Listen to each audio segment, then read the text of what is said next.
Sort of, kind of, maybe ish. I don't know.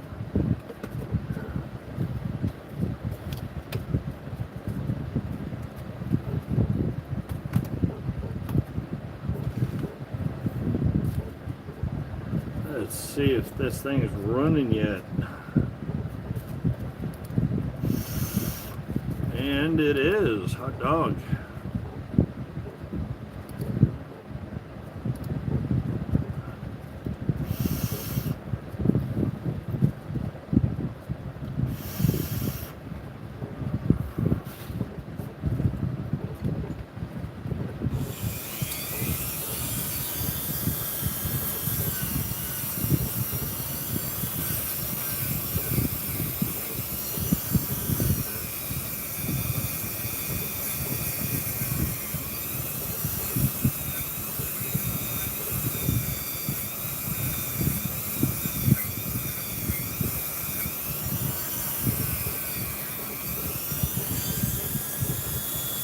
Hey Jeffrey, how's it going?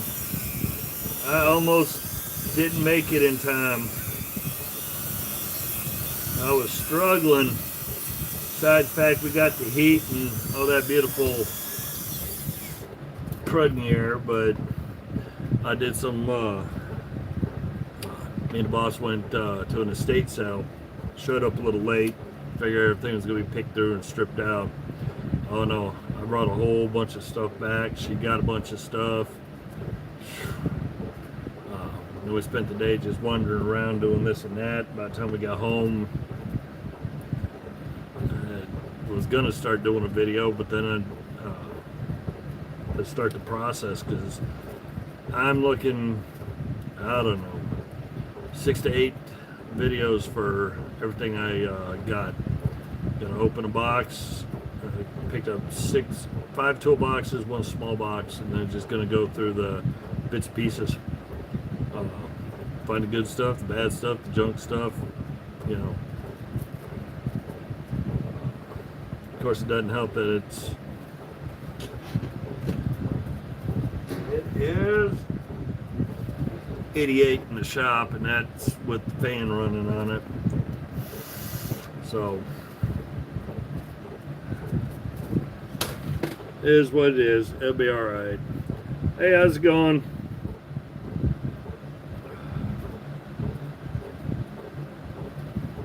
So yeah, I wasn't paying attention at the time, thinking I was going to be getting into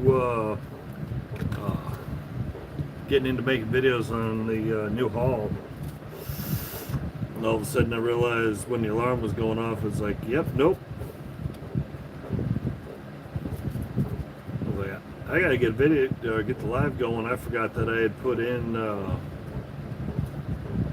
I was gonna do the live. Deal with that mess later. I figured I'd kind of see if I can make these look a little better.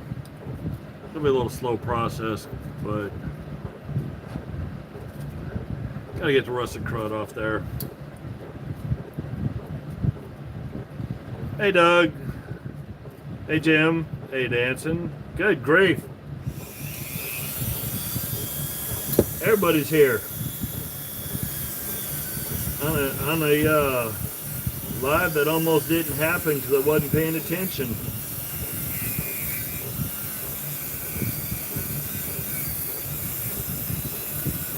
Hit the auction or the estate sale. Even my wife, when we got in the car and left after loading up, my wife's like, I don't think he had a clue what all was in those boxes and how cheap I got everything.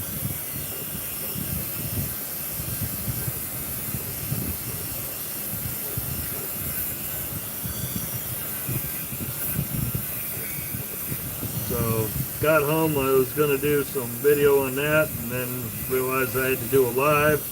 I have 0 things prepared, nothing.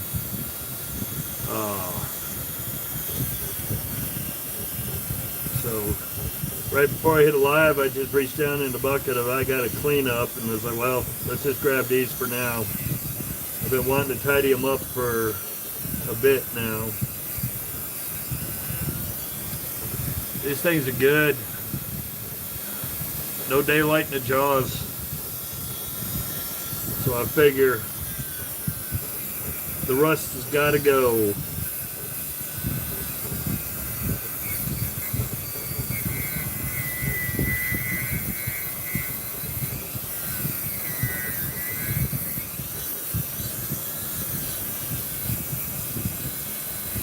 So how's everybody doing? So how many people are getting choked out with the smoke in the air? Killed the daylight down here, but it was kind of like being around a big it's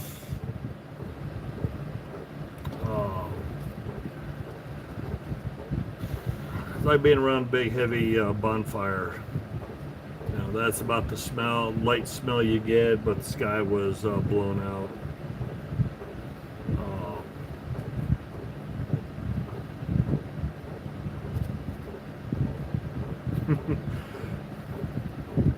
Oh no, I grabbed 2 boxes out of one room in the basement, and I kind of grabbed a bunch of stuff that I saw running around and threw them in the box, brought him back. He looked at everything in the box, and we went back and forth, not with price, but who would decide, who would throw the first number out. He looked at me and said 40 bucks. I said, I can work with that. So we hauled those 2 boxes out. My wife sent and said, you need to go over there. I was like, why? She said, there's more tools. Went over that side, and apparently that's where he was doing reloading and other work. And turned around, I ended up with 4 more boxes, and I was loading them up as heavy as I could get. Let's see. So what was that vintage? So that was an old vacuum tube voltmeter, specifically designed back in the day for vacuum tubes. I just cleaned it up. I haven't pulled it apart to check the internals, see if there's a mountain of dust or anything. I do not have the test leads for it, but I figured for $2 it would go nice with my grandfather's oscilloscope and his RCA technician box. So for me it was more, I remember seeing and learning about vacuum tubes, watching him repair stuff. So I figured that'd be a cool thing to go up there with his stuff, just to keep the memories going, since it's gonna be a matter of time, and then I'm gonna start forgetting a lot of things. So I figure the best I can do is keep stuff to keep memories going.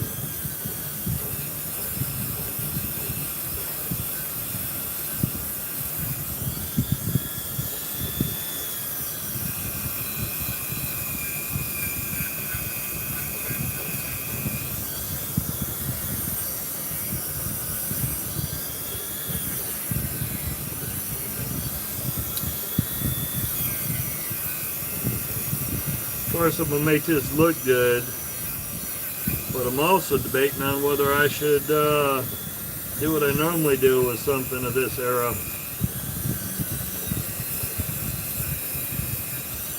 think I might blue these. That thing needs to look better blued. Just give it a little color.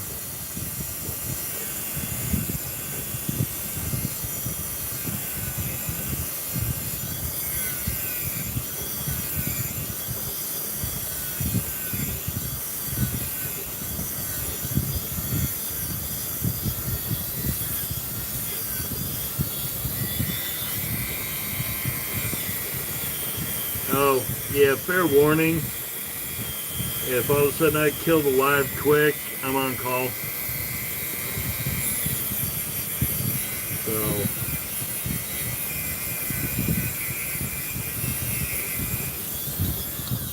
speaking of that, it'd probably be good to make sure I have my work phone handy.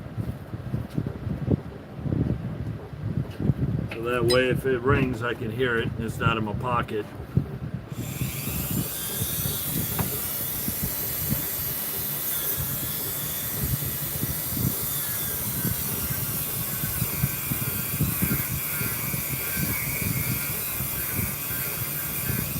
But I I am definitely ready for winter.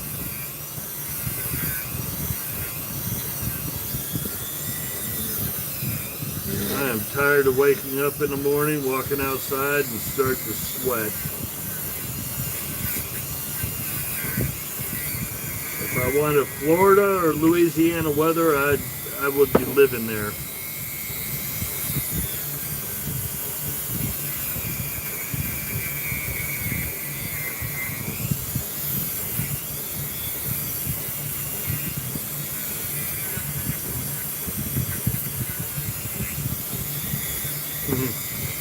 Oh, the ideas are coming.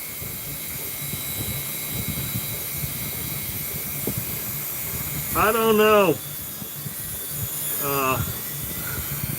I don't know about that, because they're in the central part of the country. There's a whole batch of tools and tool companies that I see collected that I never see. And then out further west, they see tools that I don't see. So I think it's more that stuff is, I want to say stuff's more like regional. That's the way it kind of hits me. Because some of the guys' videos, that's how I learned about it.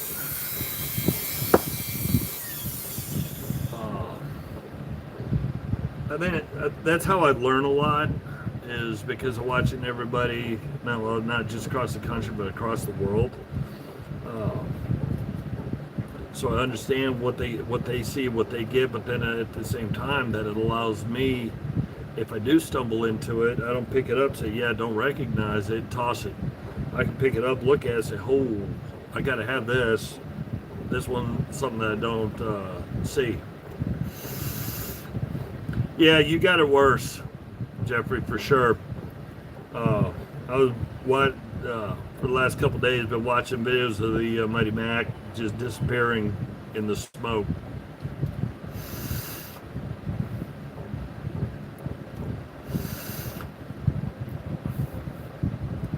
Oh, I have had just a little luck this year. I've got to do a lot of work tomorrow to start the video process. So this haul comes out, and it's gonna be either somewhere between 6 and 8 videos. I'm gonna do it the way I've done other toolboxes, where open up, we're gonna dig through it, see what's in it. Cool stuff, junk, who cares? Let's just dig through and have the adventure together.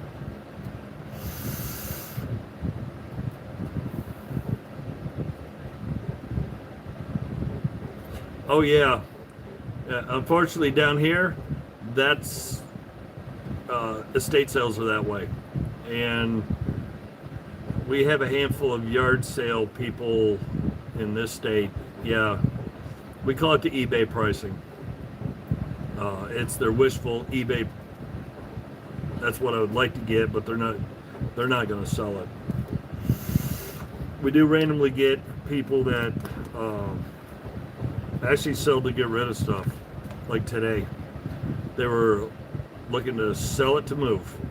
They were not trying to command high prices. And yeah, like I said, my wife said they had no clue what all was in these boxes as far as tool wise for the price they give it to me for. She got a huge rug that was supposed to be a couple $100 rug. It's like 6-8 foot diameter rug. It's only $10.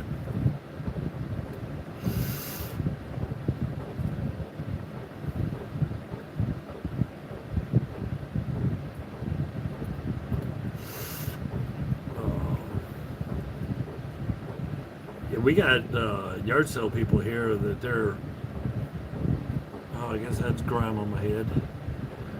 Yard sale people, yeah, like you said, they're trying to get their money back, and half of it junk.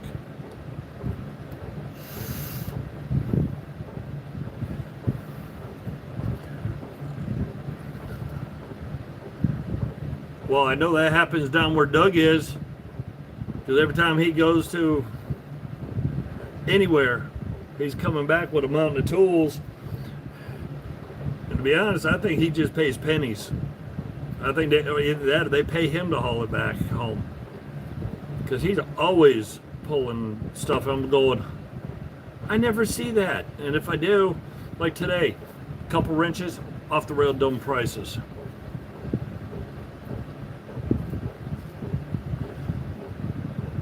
King cutter is rare.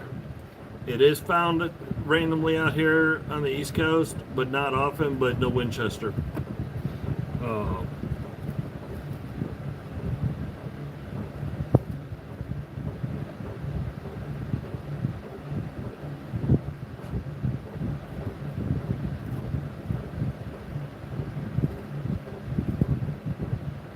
Ooh.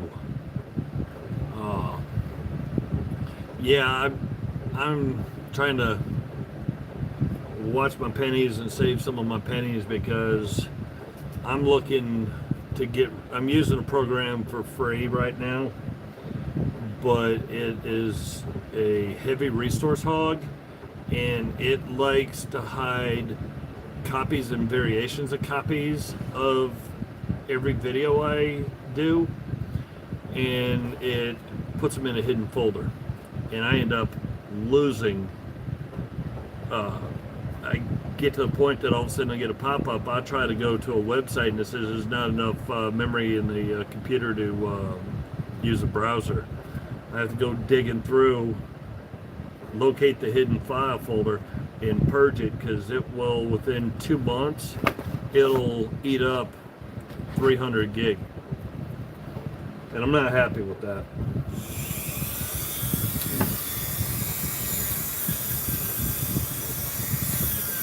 So, in the game they play with moving stuff around. So there'll be stuff that they list as usable for the free side, but they turn around, if you use it for a few weeks, like 3 weeks, then they turn around and take that and move that over to the pay side. So like my transitions or stickers, if they see anything that I like using for a couple weeks, all of a sudden it gets put over on the pay side, and they want me to pay for the program.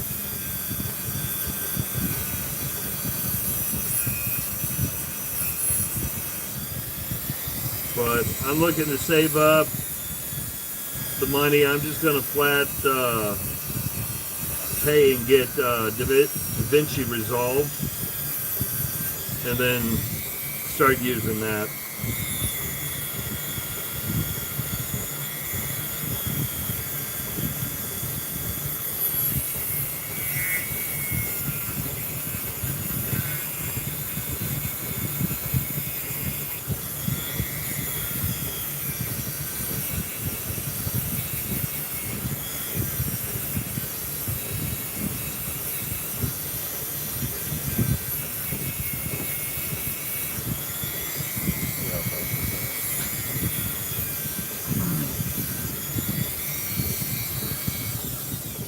That's not going to be easy because I don't have much plugs. That's what I said.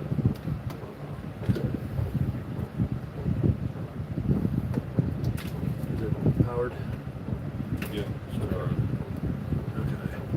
So, I'm not going to bash the company, but it was a company I started using, and then they started playing games early on. And I've heard a lot of people complain about their product, even on the pay side. So,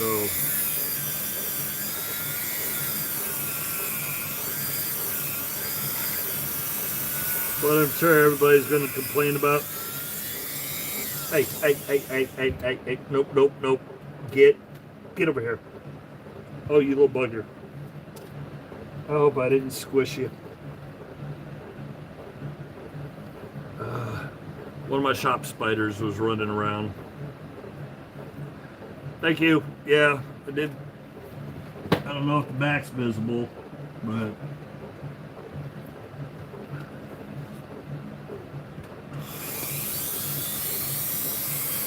I figured when I go to buy stuff, I can show them some of the shorts and kind of show them the channel and tell them, just let them know I'm not buying to resell. I'm buying to clean up and restore, and I think that kind of helps with how much they want to charge for it too.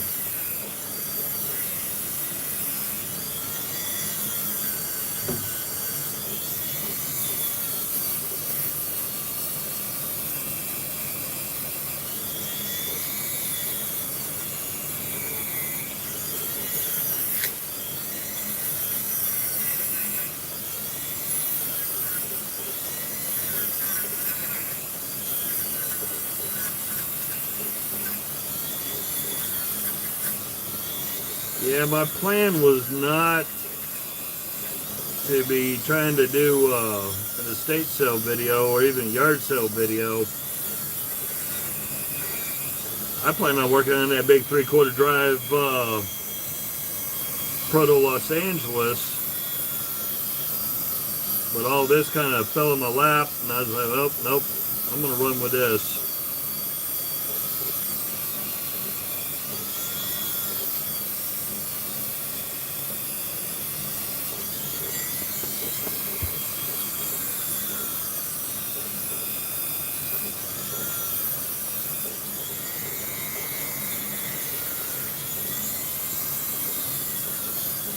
I did not remember seeing any kind of maker's marks on these nippers, but they do seem fairly stout.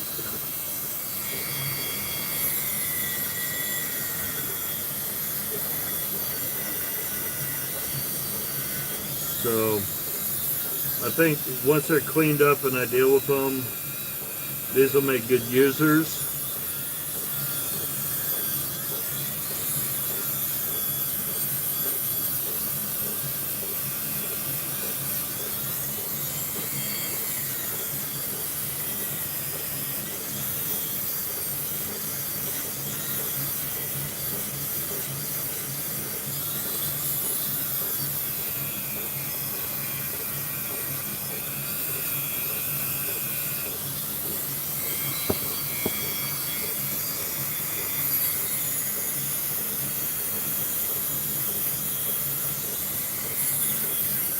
So I guess you could call the shirt shameless free advertising.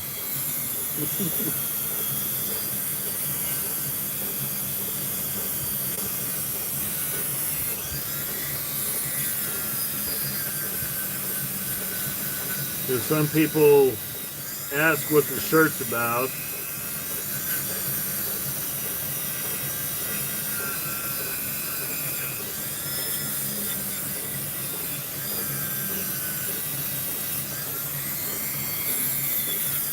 Then I can introduce them to the channel, and if they were into working with tools,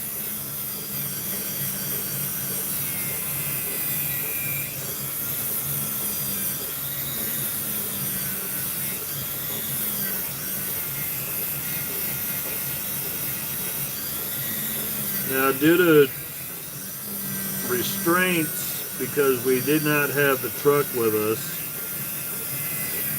we didn't have high expectations of seeing or having a lot. Is I probably could have got a small tabletop media blast cabinet and a little 10-inch bandsaw with a stand. I probably could have got that super cheap too. But we had the little SUV, so we didn't have room for it.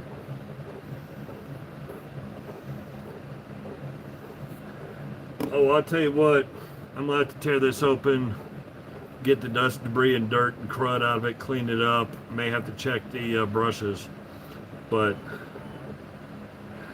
this little bad boy it saves so much time. And as I've had is battered knuckles because of trying to work with odd finicky things on the big wire wheel and having it rip or snap it out. But yeah, when you start to work with these, and then all of a sudden you start seeing the transformation, oh, it is so relaxing.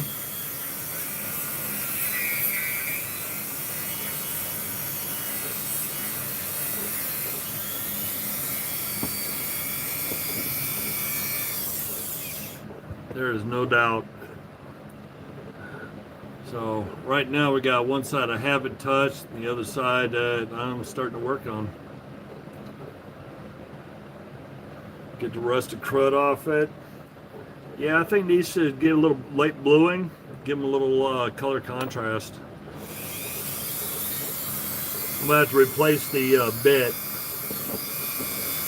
I've had this bit in there forever.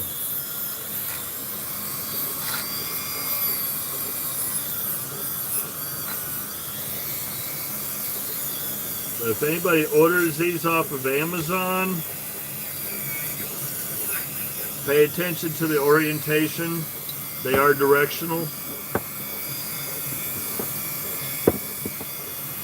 If you put them on the wrong direction, you will eat them up.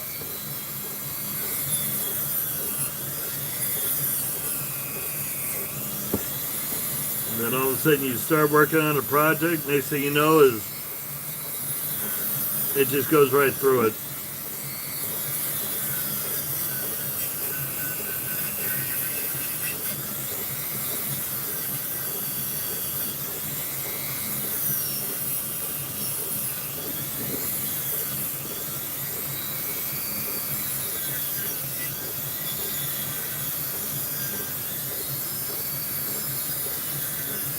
I haven't looked yet, but I wish the colors on these wheels,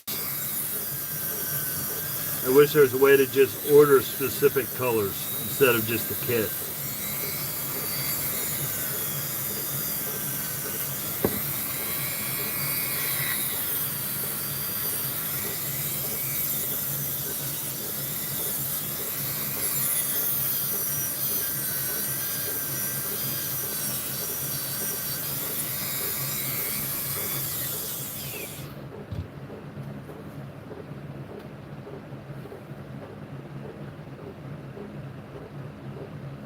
Nope.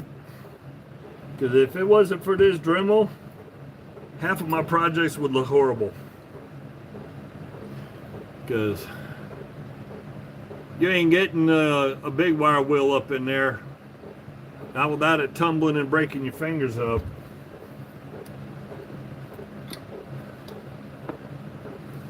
I have, even as big as my hands are, I've had stuff ripped out of my hands where it turned around, tumbled, and it left my knuckles sore and bruised for weeks. Oh. Between that, those plastic wheels, and these, there ain't much I can't clean.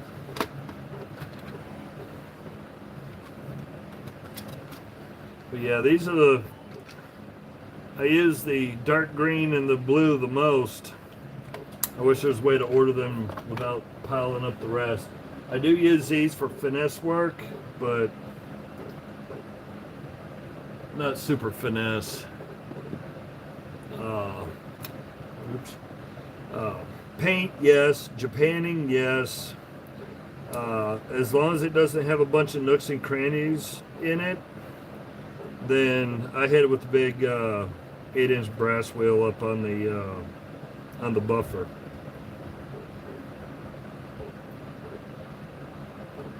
Hey, you're supposed. Hey, you little goober, come here. Oh, you. It's a little jumping spider. He's being a pain.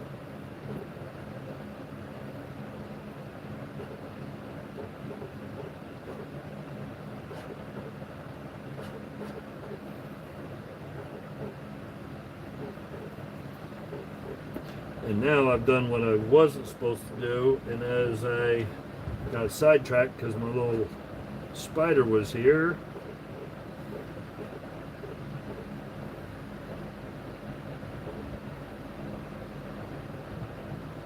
And I don't remember well, if it blow one up, then you'll see it blow up. And we'll know that it was the wrong direction.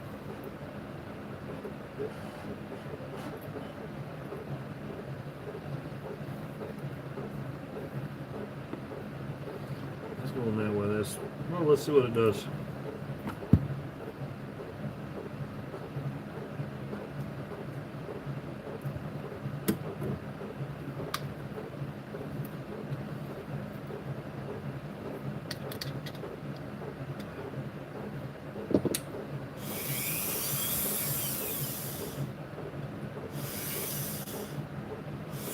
Give this a shot.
It's slowly getting there. I need a break. I said it's about 80 some degrees out here. Got some black cherry. I got some sarsaparilla and birch beer in the house.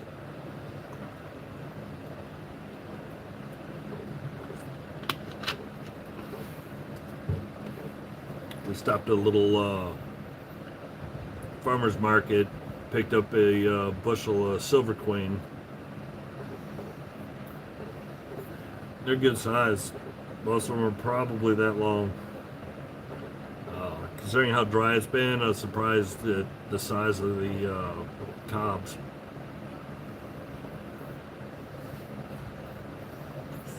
Nope. I mean, granted they're here, but yeah, no homemade oatmeal pie, no homemade fudge round tonight. Which is probably a good thing. I didn't eat too healthy today. We stopped at Arby's. I got a half-pound roast beef sandwich. I got a large curly fry, and then I got a large jamocha. And I had ice cream.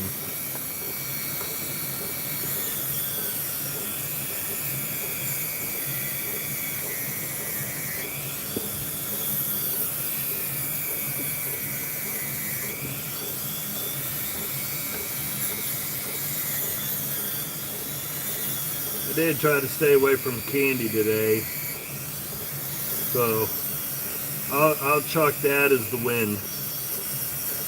Even though I ate the other stuff, I'll just chalk up it today as a win because I stayed away from candies.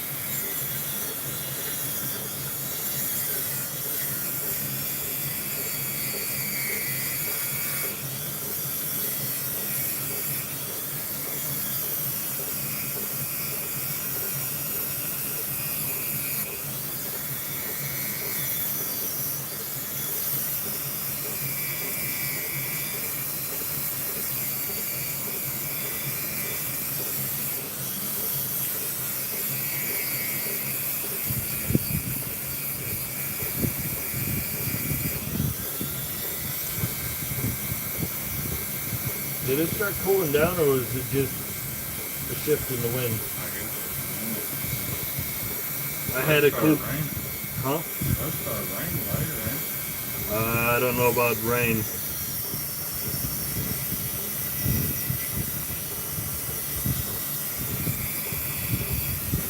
If it's supposed to start raining, then I gotta find out when, because we still got stuff outside we don't want soaking wet.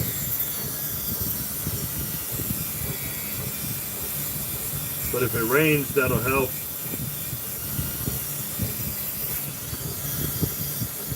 Because if it rains, it'll help pull some of this crud out of the air and bring it down into the ground at ground level. It depends on how high the cloud base is.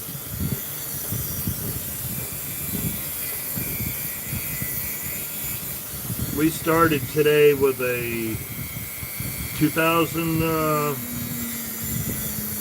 foot ceiling. The sun was 80% blocked out. But as the day progressed, the ceiling dropped.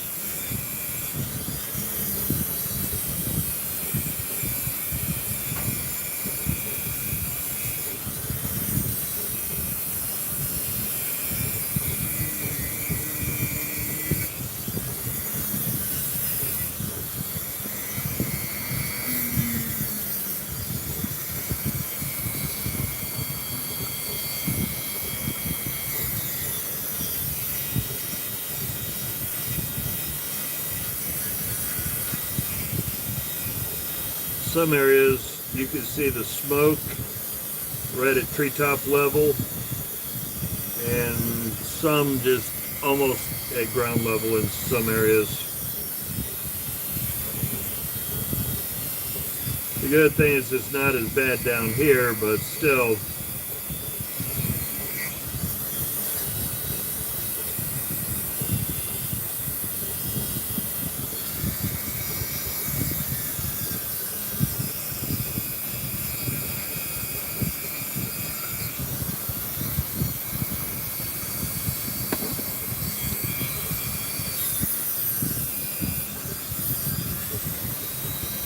Fun part when you're doing this is trying to. I don't think I've ever seen an Oxwell screwdriver. I have their ignition wrenches, because you know those are just stamped. Seems like everybody had those.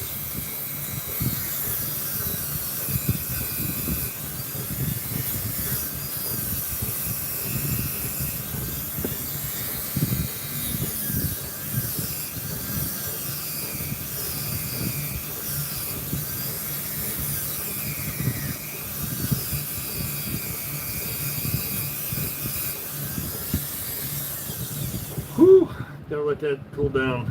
It's hot in here. That's getting hot. I don't need to melt down my poor Dremel. I think what I'll do is when I fire it back up, use the cup brush. Yeah, I don't think I've ever seen a Oxwell screwdriver.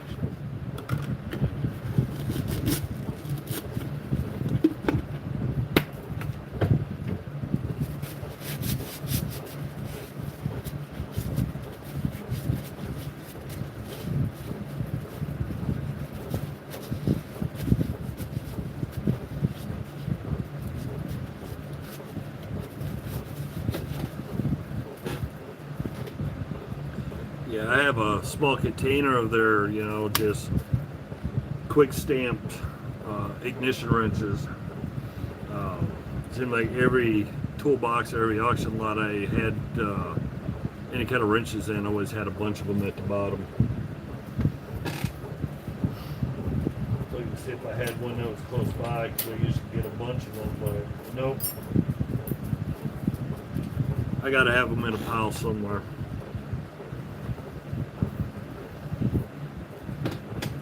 I got a couple of new companies recently. I just don't remember who it was. I know I've seen the guys online with them, but I'd never seen them until recently. Now it's gonna drive me nuts. I don't remember what it was.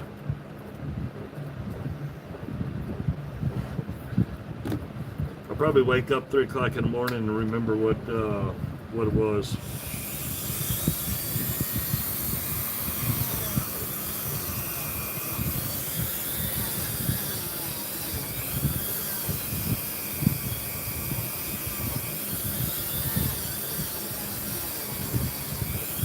I will tell you what, this might have a bunch of little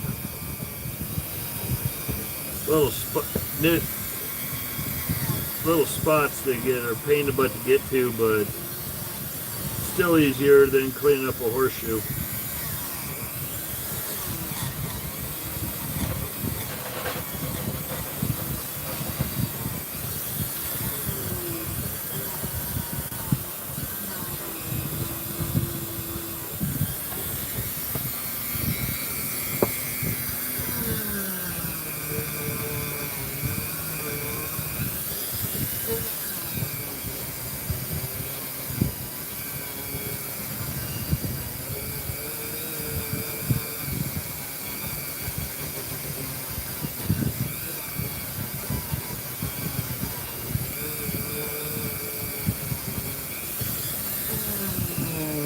I swear all the mud and manure that horses tromp through, I swear it gets stuck in the middle.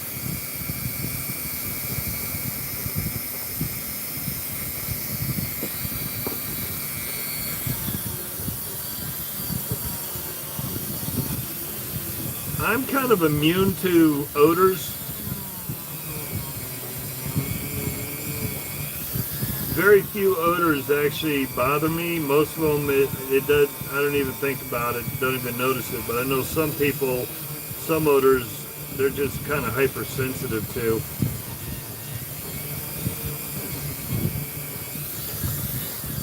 If I've been using chemicals out here, my wife can't come out here because she can't deal with all the sprays and stuff. Especially if I use brake clean. Oh yeah.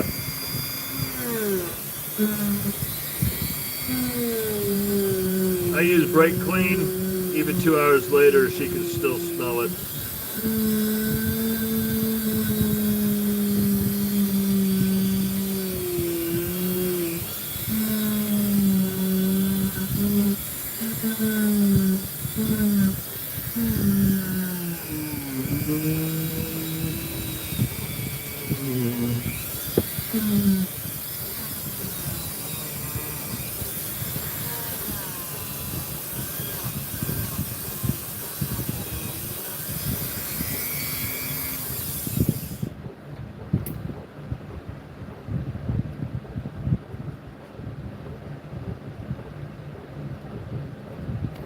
Yeah, I might have to put the plastic wheel back on.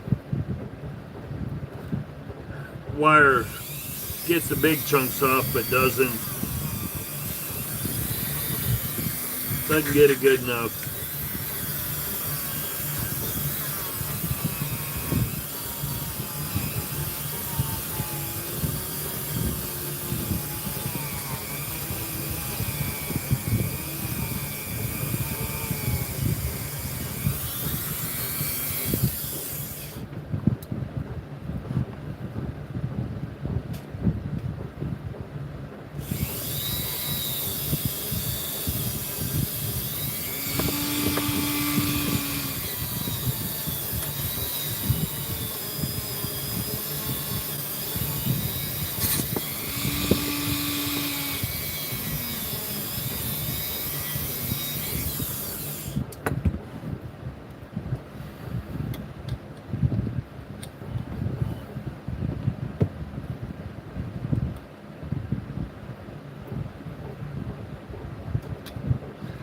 Yeah, we need to figure out, we got to be able to figure out a time, because either he's on call or I'm on call.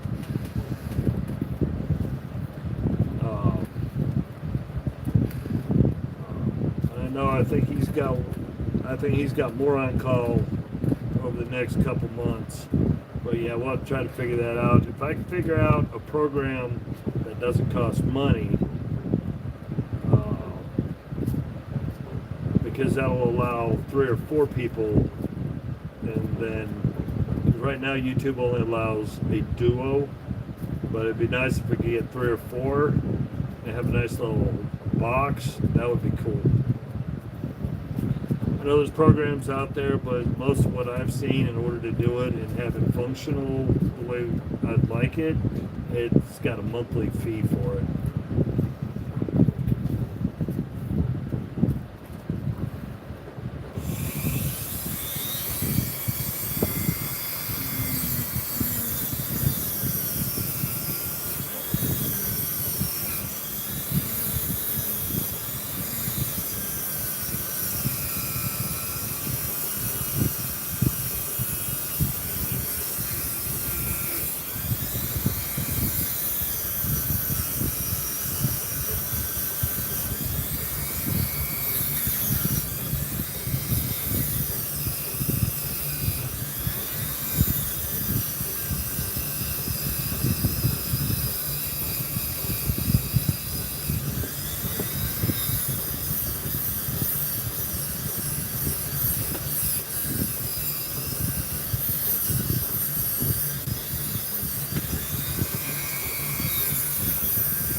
I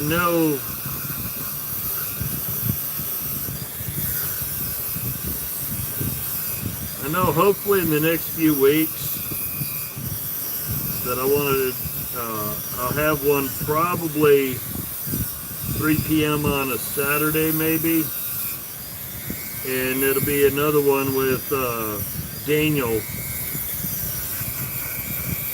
random Dutch guy. So we're talking about doing that again. That'd be cool to see some of the stuff that he gets over there versus what we see over here.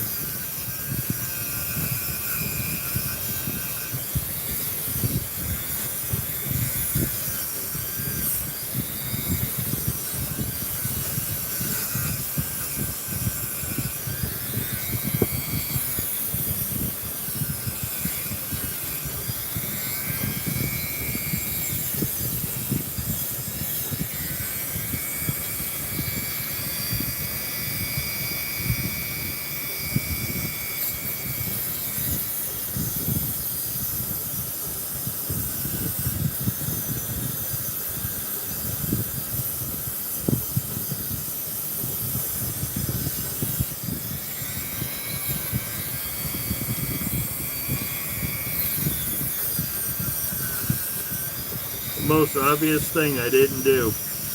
The tips.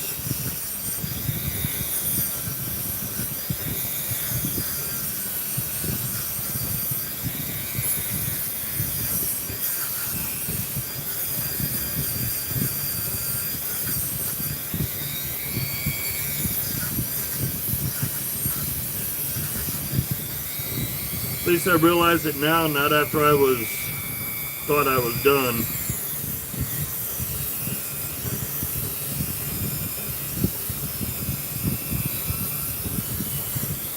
Done that on a couple wrenches where I thought I was done to do the short, and then all of a sudden realized I didn't go into the opener box end.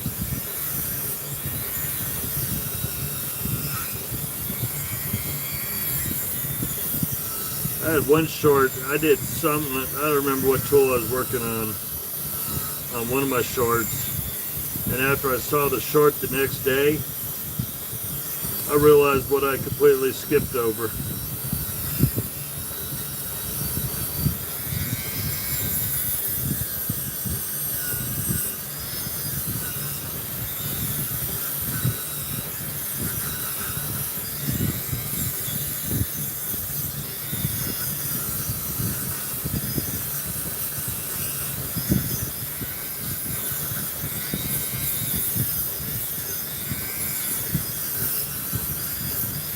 Or it was like in my live where I cleaned up that ratchet, that fleet ratchet, and then I put the anvil in backwards. That was a good one.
I gotta work the inside. It's got a lot of dents and dings that's still trapping and holding debris.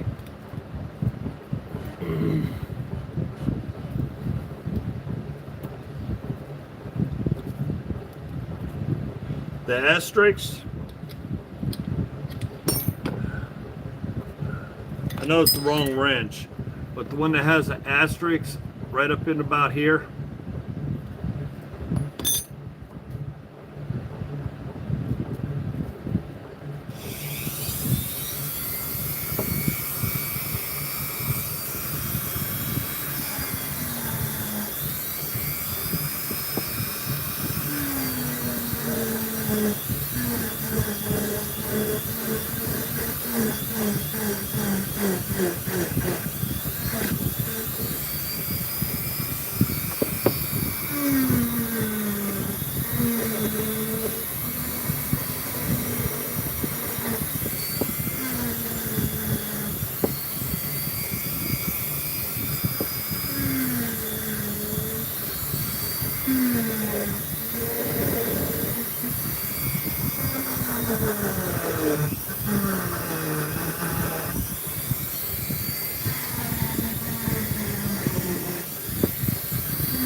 Close the door.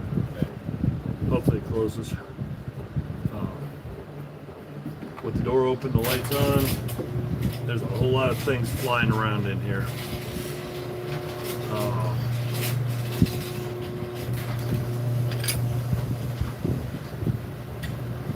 Right now, offhand, the only wrenches I can remember is there's one that right about here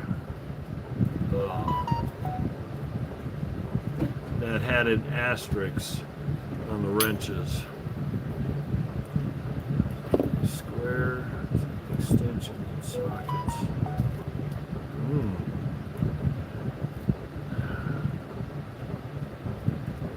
If you have one, take some pictures and email it. Oh, I can see if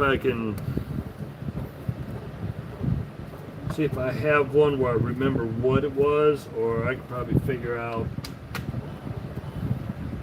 possibly what company it is.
So for right now,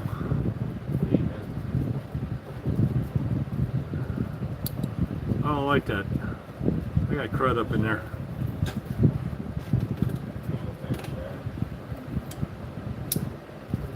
I gotta spray crud down in here. This might not get blued yet.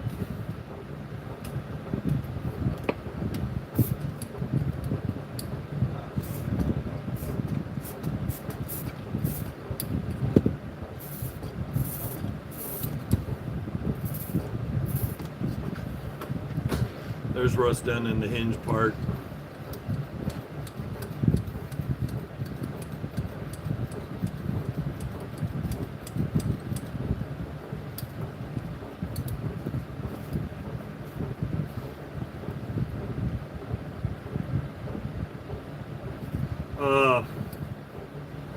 Yeah, that would just be, you can take pictures with the phone and send it to my email. It's on my description.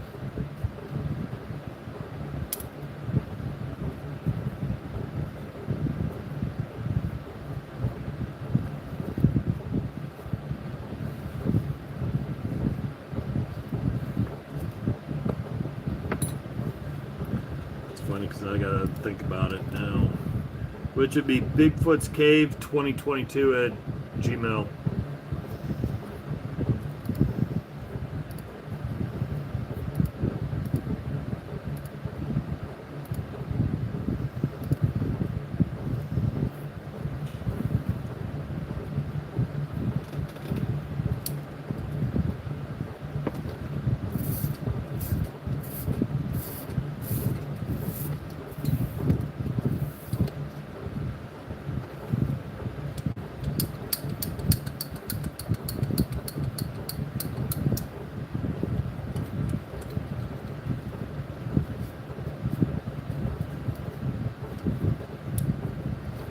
I'm gonna have to, before I blew this, I'm gonna have to soak it for a while, let it get all the gunk and grime out from in between.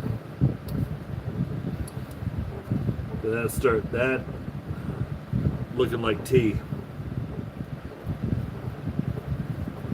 which means down inside there's still a lot of rust up in there.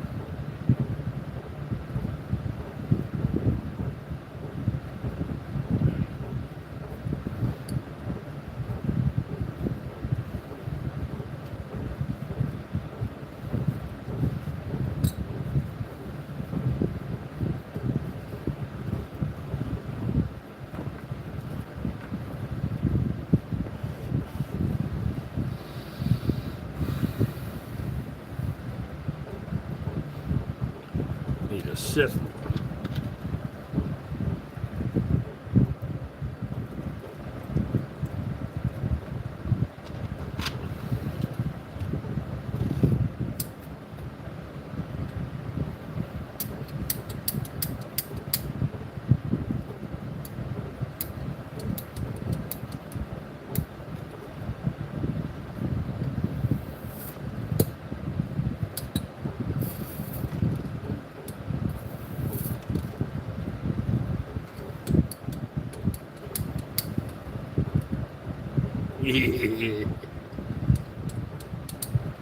Tell you what, if Dennis came after me with one of these,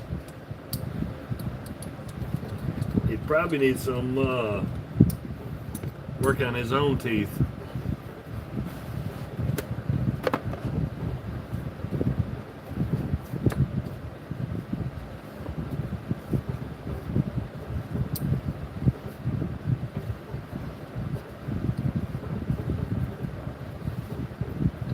That was like many years ago,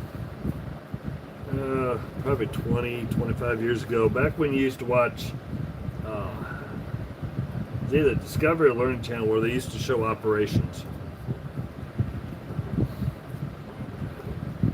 Yeah, I've seen knee replacements, all that, but I watched them deal with spurs on the spinal, on the vertebrae in the back. Once I watched that, yeah, that ain't happening. When they got back in there, started working right around the vertebrae, your spinal cord and everything,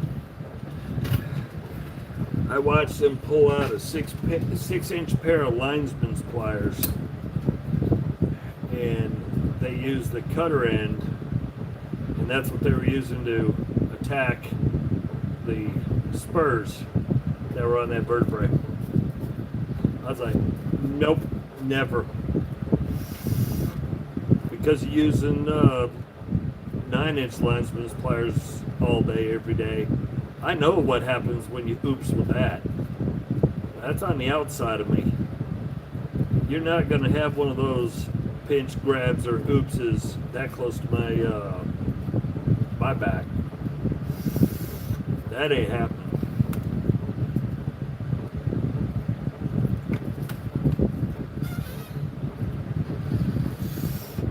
Funny thing is, if women actually watched a facelift surgery happen, they probably wouldn't do it if they saw how it actually gets done.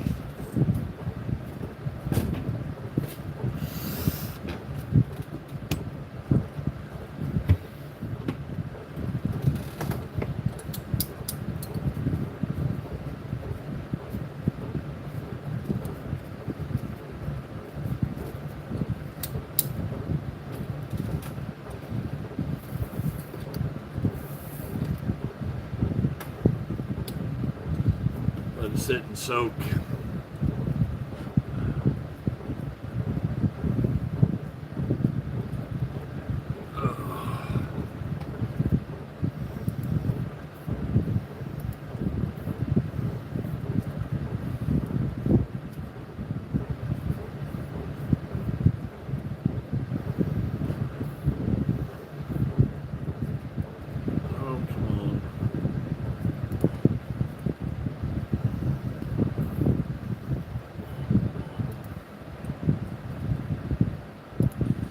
And no, I have made lots of mistakes with linesman's pliers.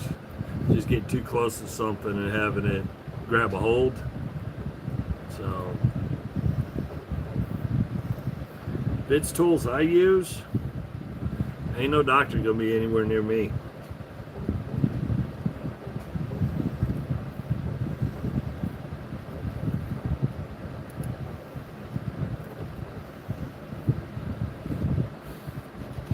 Well, let's let that one sit, find something else to play with.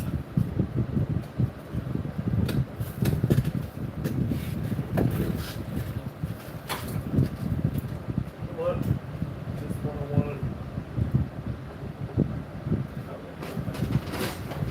Yeah, that's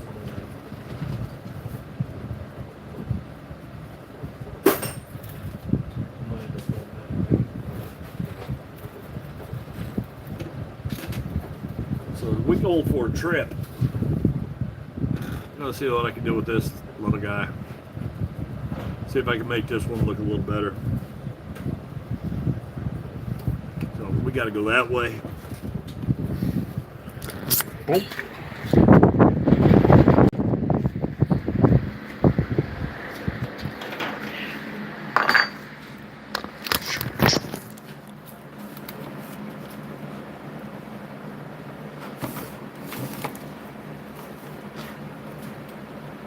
Disaster area. Someday I will get caught up.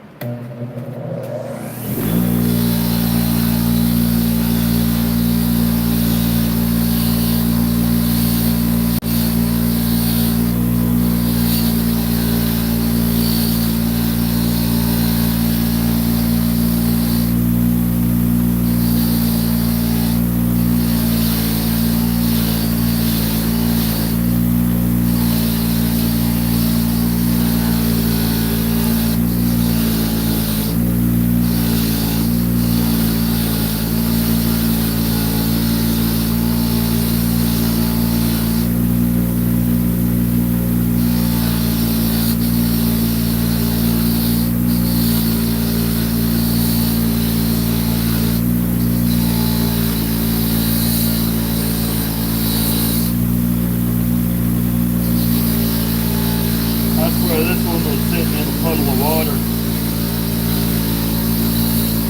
Either it was in a bucket that was full of water, or it was in a toolbox that was flooded.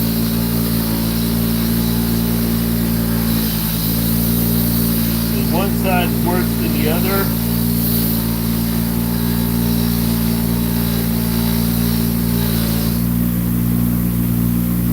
Like that side. This side's not as bad.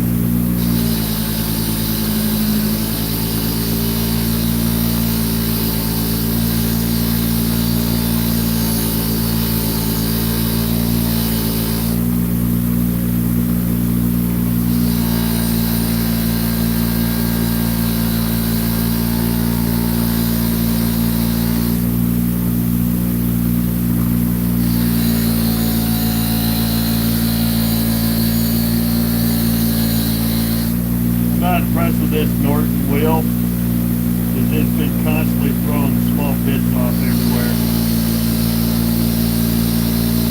I'll have to find me another company.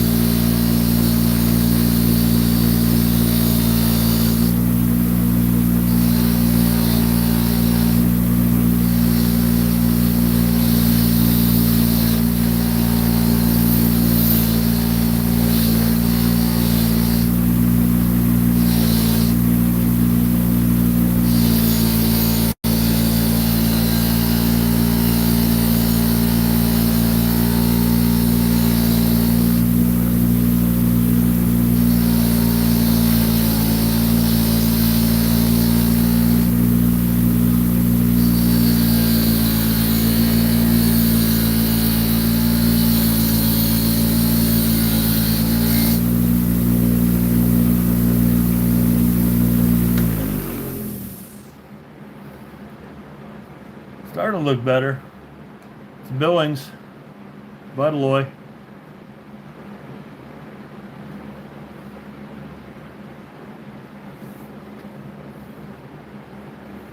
Well, one. Yeah. So we gotta go that way because I gotta work a little bit more.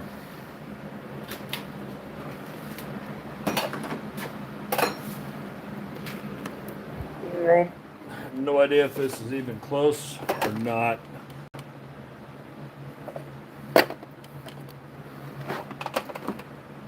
Yeah, we'll see if that works.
Woo! A little toasty.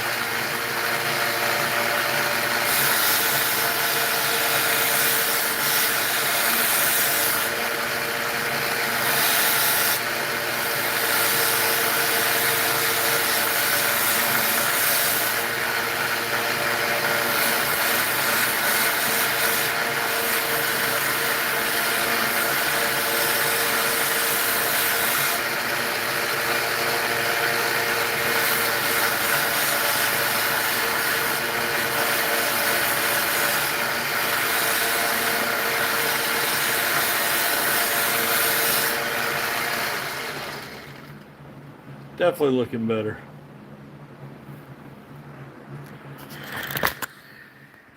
I gotta ground this stuff. At least create a common ground. I may have to create a common ground across all the equipment and then turn around and have a ESD strap plug, because that belt spools up with the weather. It creates a very nice static charge. Not quite as good as a Van de Graaff generator, but it still creates a pretty good static charge. But when you get long enough, that's what the flinch was, because I would bump one of the other devices or bump the frame of that, and all of a sudden it'd go zap.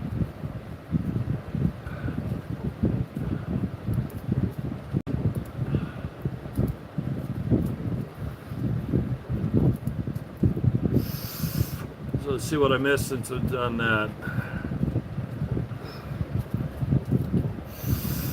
Every Friday, unless I've got plans, but usually Friday night I do a live. Just cleaning tools and BSing. Hey Don, how's it going?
No, we're still flirting with that 95 to 105 mess. I've had enough of it.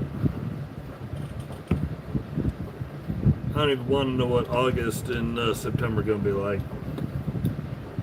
Probably going to feel more like Arizona. We're probably going to be sitting probably up around 115, maybe heat index up around 120 this year. We were hitting triple digits way too early.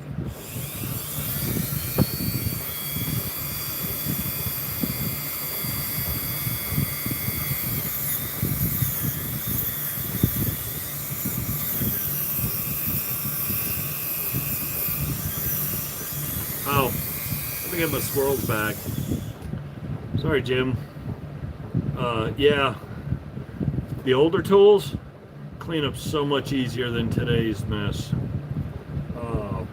I think it's something with the metals where, yeah, it does rust, but you hit it with almost anything and it cleans up really nice.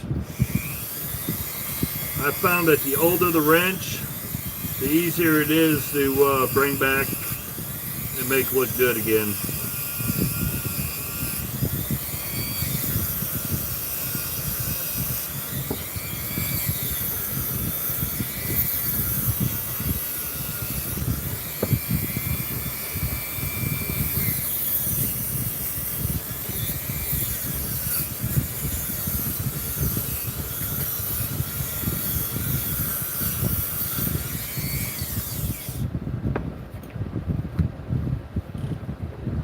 Nope, wrong.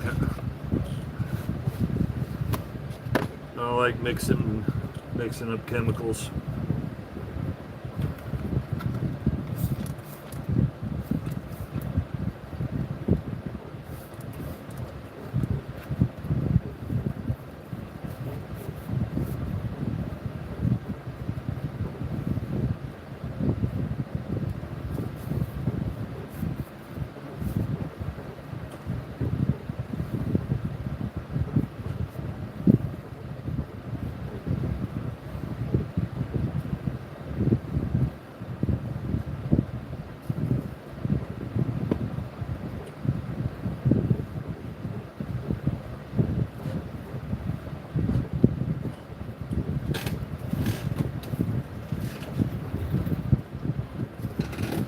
So we got 3/4 inch billings.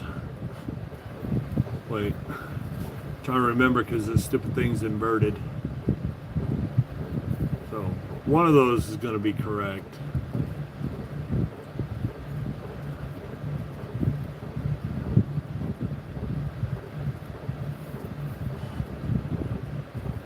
So jaws are clean. Wrench is back in action. This will probably last another 50, 75 years.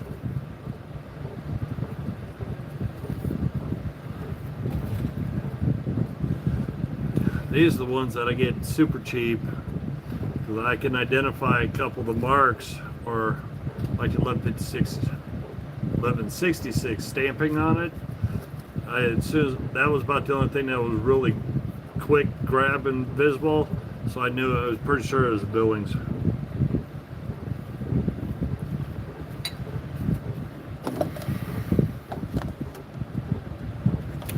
I just need to try to find me, because I think in the Robertson's line there's 2 sizes. Just got to find it's the other missing pieces out of it.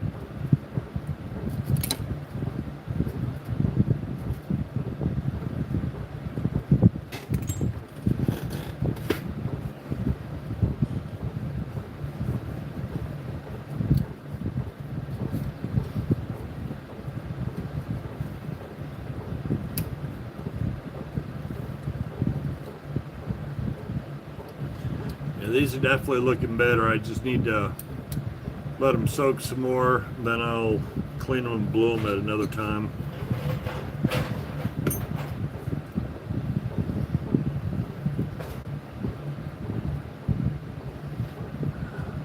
I'm gonna get crazy. It's time to break into a wrench, a ratchet.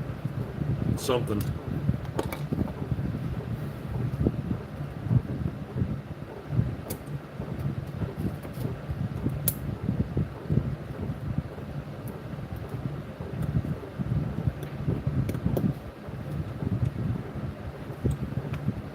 Well, that was a little too easy.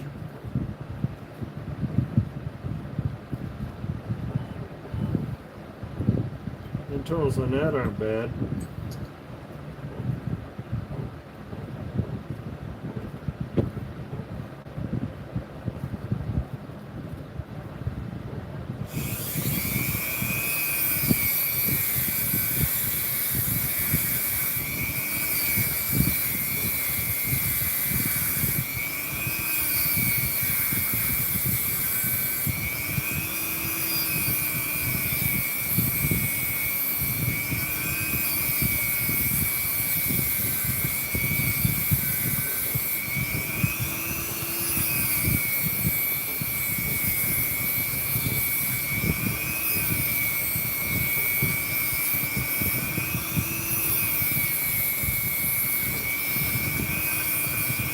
Yeah, this is going to go over to the big boy wheel.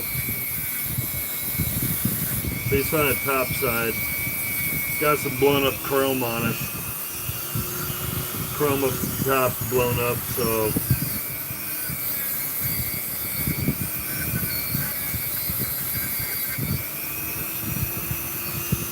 you know what? Hold that thought. I have an idea.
So,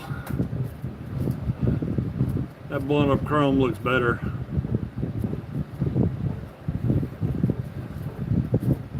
Sorry, I didn't even think about it. It's an Indestro.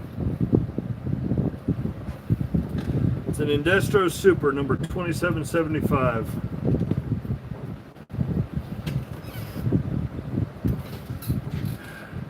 It's 86 degrees in here, so it's just too hot. I like it better when it's around 45 to 50.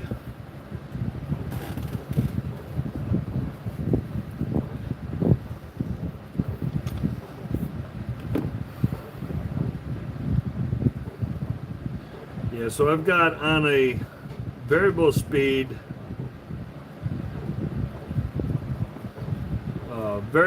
grinder. I got it set down around 1900 RPM. I have two dense 8-inch fiber wheels. One I'm thinking is somewhere around 60 or 80 grit. It's very aggressive. If you're not careful, it will eat the metal away. And then the one on the other side is 2000 grit, and that creates a big mess, but that's what allowed most of that chrome to blend in good. Got a little divot right there I'm gonna have to try to work on because that fiber wheel wouldn't pick up on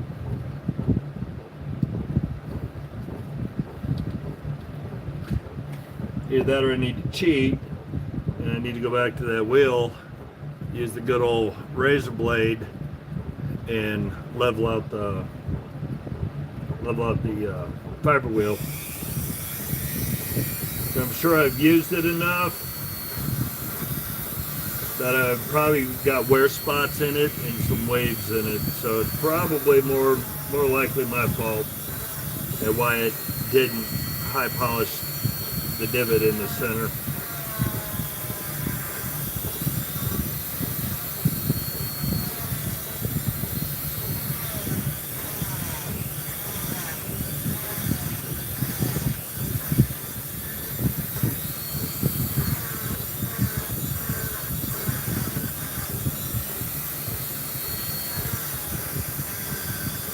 This is light crud in here, nothing major.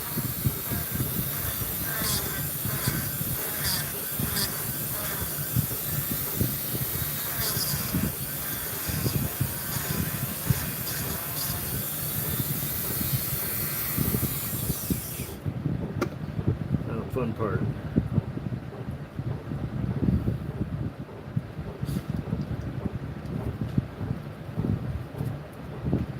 Turning it so I get the other side open.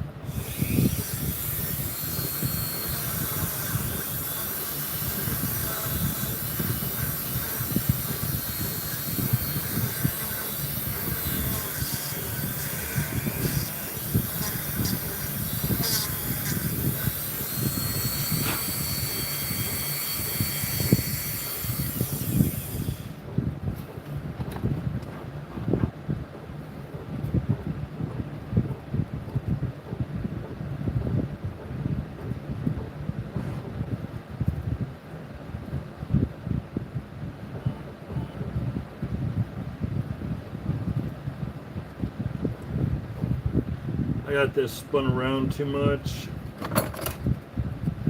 Kind of made it kind of conical. So back to my plastic razor blade and try to spread it out. Get it back the way it used to be.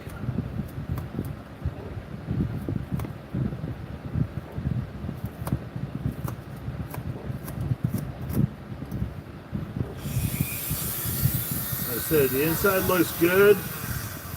Just got some minor debris, crud in it.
This one's not bad. It's got a lot of grime down in the slot that the ring goes in. But it's not as bad as not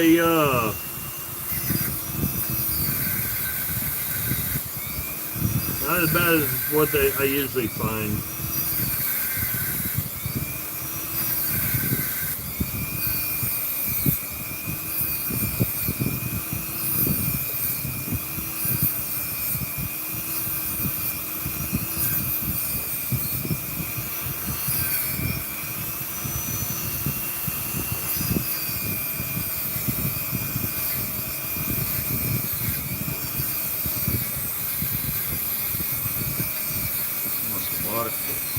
please.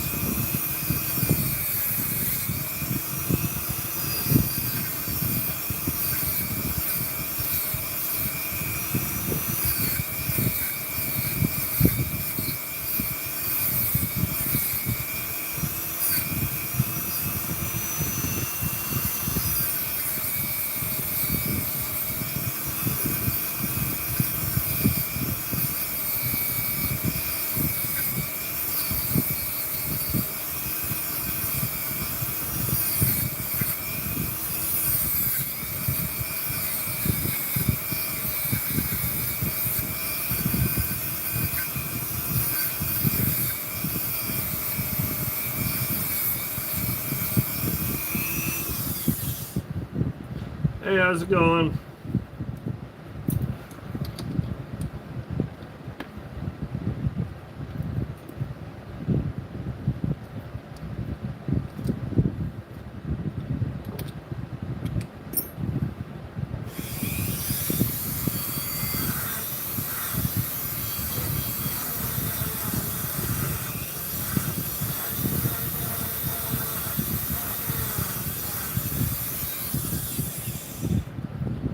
Cap back on it. Turn it around.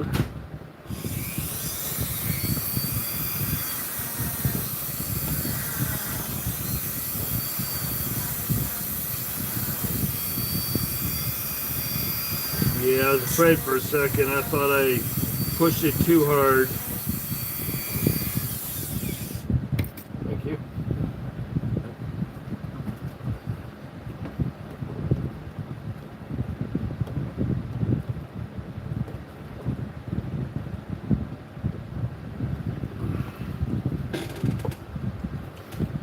I know. I don't pay attention. Yeah. I was getting thirsty myself. Yeah, but you know I don't pay attention once I'm doing something. I don't eat, I don't drink, and in this temperature, I really shouldn't be doing stupid stuff like that.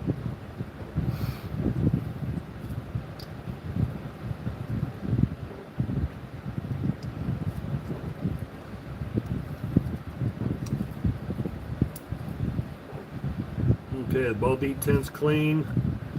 Everything down inside's clean. The track, whoops.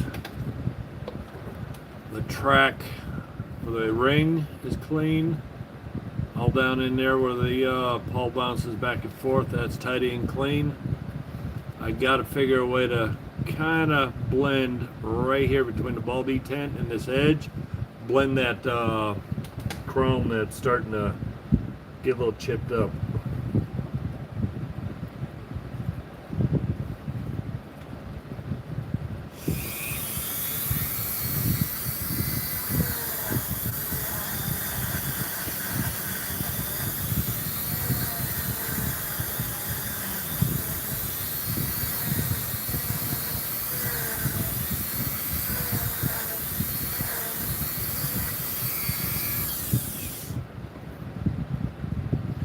This will get oiled later. That's all it really needs is a little bit of oil.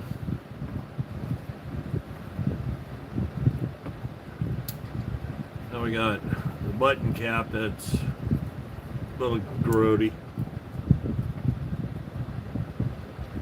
Yeah, I'm not the smartest person when it comes to staying hydrated. When my squirrels start running around and doing stuff, yeah. I've gone a whole day because I was focused on a project where boss went to work.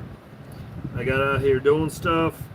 All of a sudden she comes home and I didn't stop to eat, drink, nothing.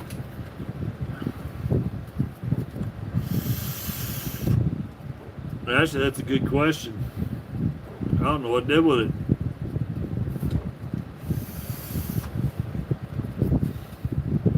Ruh-roh.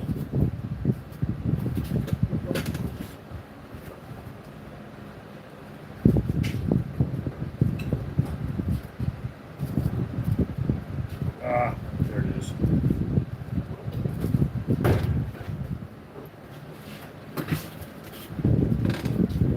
I already put it away in the drawer.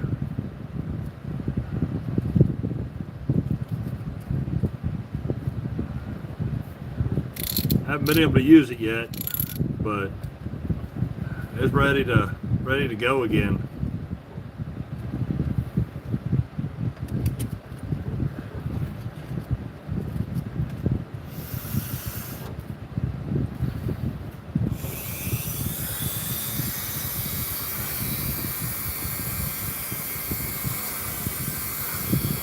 Oh, thank you. But this place right now is an absolute disaster area.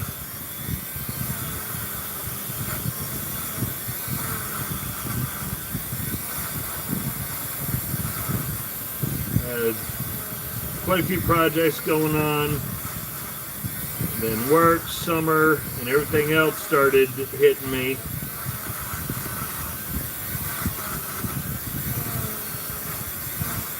Plus everything that came out of a toolbox, and when I cleaned up the toolbox, I've been slowly, and I do use the words heavily, slowly, making progress.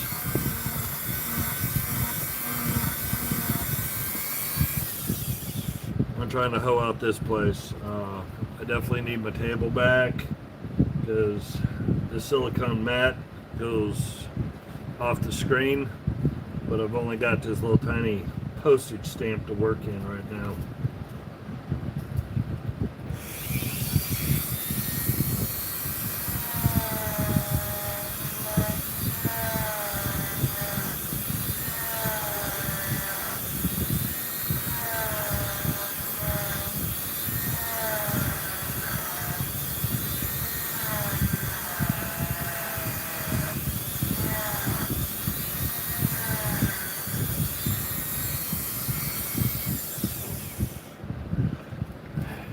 Yeah, it took a break from doing stuff for the toolbox to back to making dumb stuff again. And I finally stopped making dumb stuff, and I started going back to working on the toolbox. I wouldn't say dumb stuff, but I really need the toolbox dealt with, but I'm making stuff everywhere else. So since it's not, I'm making stuff that's not the actual project and task at hand, I've declared everything else dumb stuff, even though it's actually kind of cool.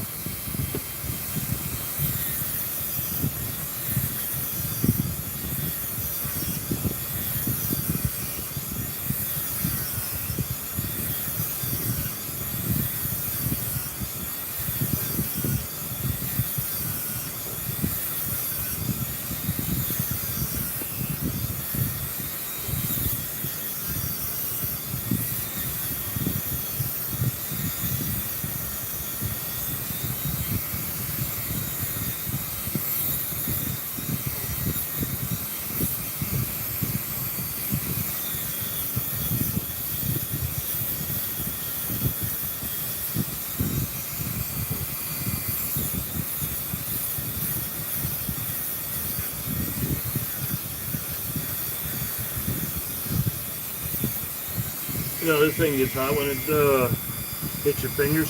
Not bad. It gets a little warm when it starts working on the finger versus the tool, the part.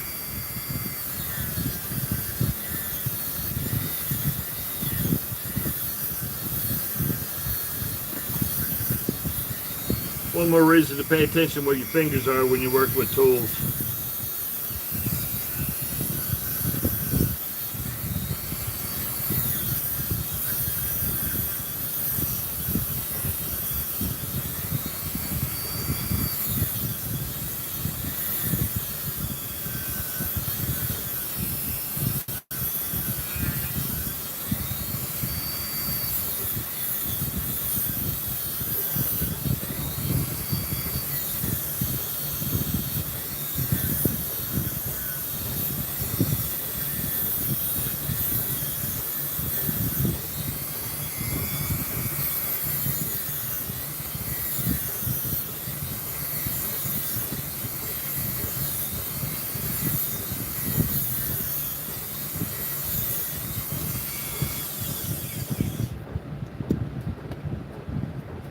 Yeah, it's not bleeding, so I got 9 more.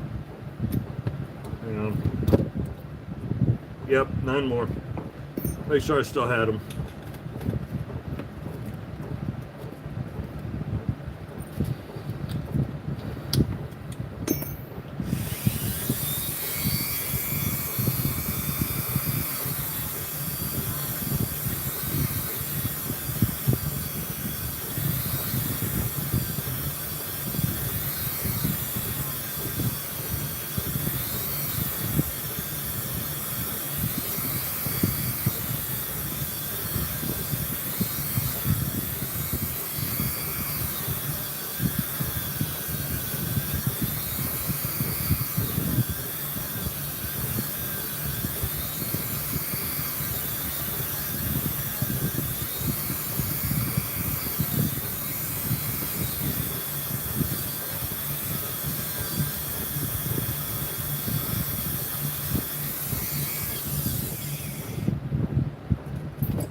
These little fiber puff balls, they work pretty good. They do make a mess, but they still work pretty good.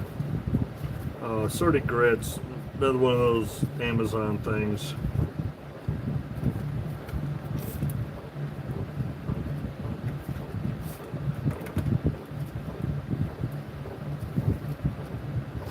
No, I wouldn't say 24/7, because each one of the, which I don't currently, well, each one of the plates I make takes about 5.5 hours. I'm using ABS to make the plates, so if I'm near it, then it'll run 2 cycles in a row.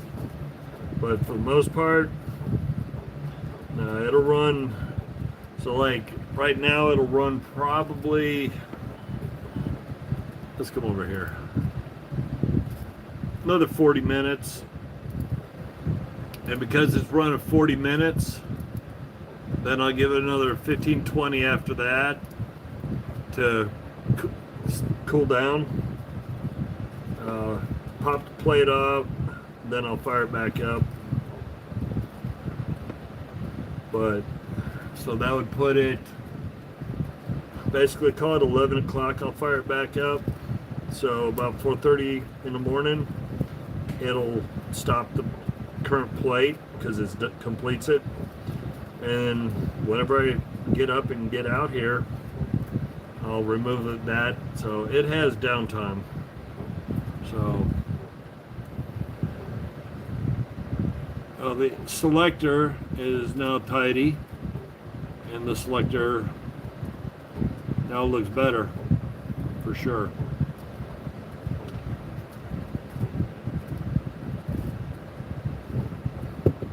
Nice thing about these, 4 pieces. Unless you actually want to break this down. Didn't need to because the ball detents were still shiny. It just had dust and crud on it, just lightweight stuff. Nothing that I'd get, nothing that's going to impact it at all.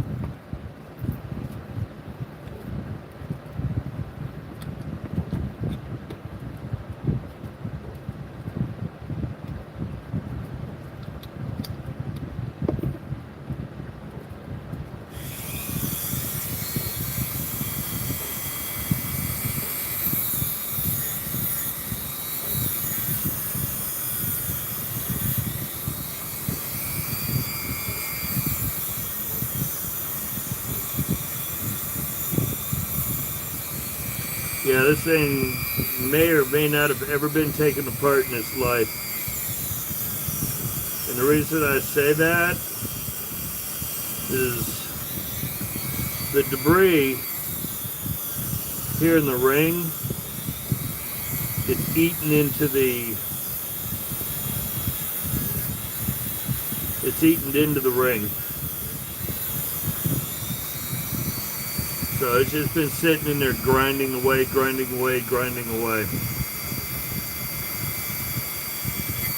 That's my son-in-law. So you can go ahead and say hi. They can't see you. You got to.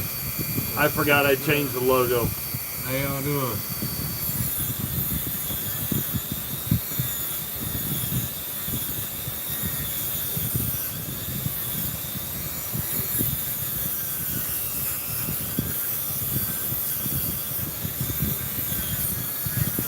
Yeah, this has a lot of, not pitting, it's scoring. Because the dirt, debris, and crud was left in there, and it kept rocking back and forth.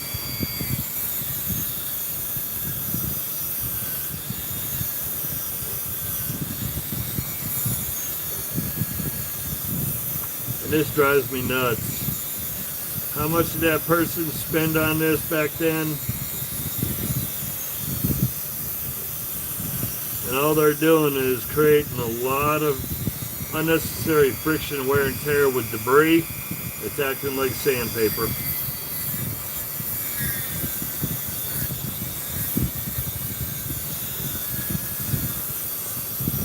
I know some mechanics that take care of their tools, and I know other mechanics that I've known for decades. They abuse the ever-loving snot out of them because their theory and logic is if I break it, they'll fix it or replace it.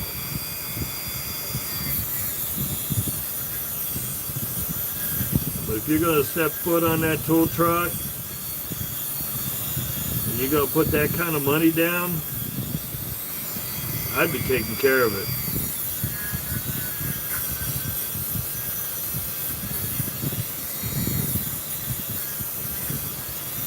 Like the old saying, when you go to buy a tool off a tool truck, buy once, cry once. But that doesn't mean that every couple of months you got to be angry because you abused your tools. Because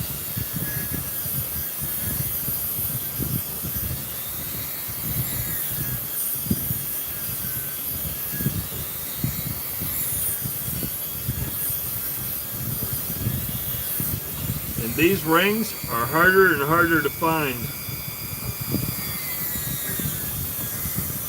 I mean, you can get them in a complete rebuild kit, but rebuild kits are, and they come with a whole lot more parts and pieces than just the rings.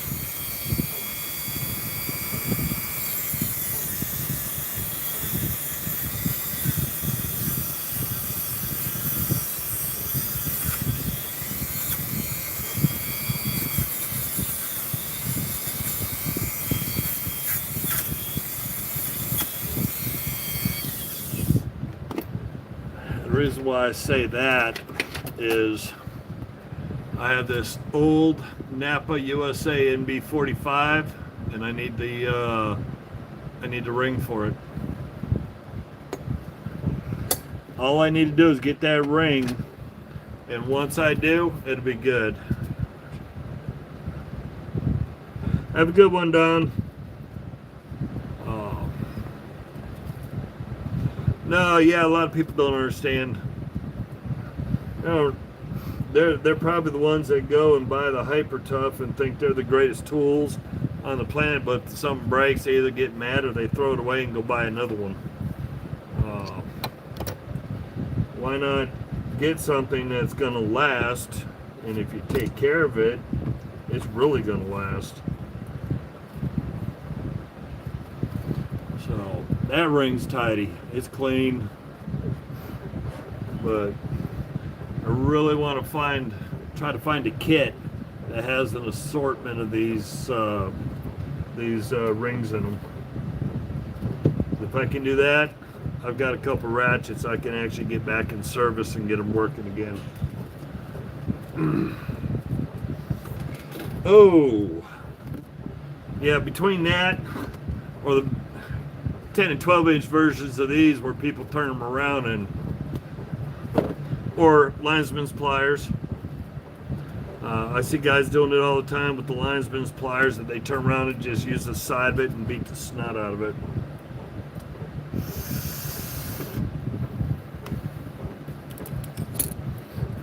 I got a cool one I didn't have to do anything for. I just got to wipe my fingerprints off it.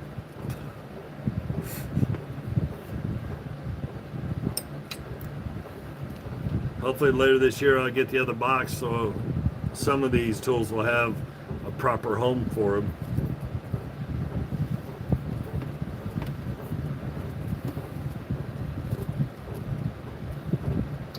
So, gotta tidy this up. And what the sad thing about it, keep clean and oil. It says it right on the daggone tool. And they don't do it.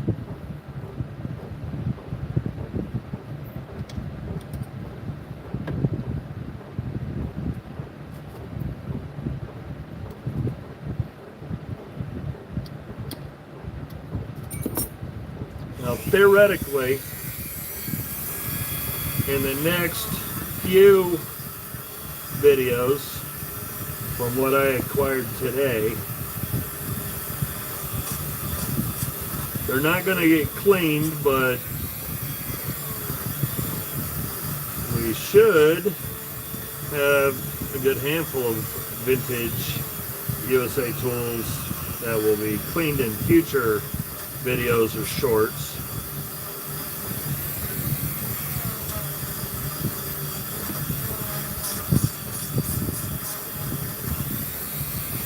Because I hit pay dirt again, got quite a few good tools.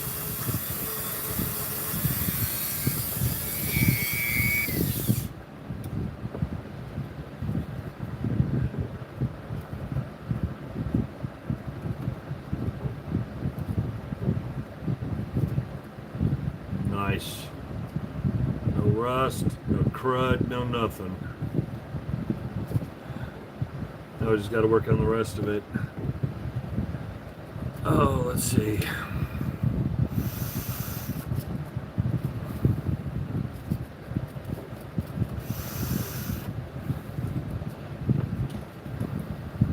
I didn't even think about stuff like that.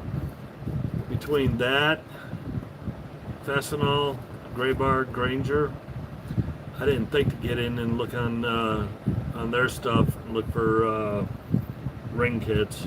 The funny thing is that Napa NB45, I actually stopped at Napa and showed them the wrench. They didn't have a clue.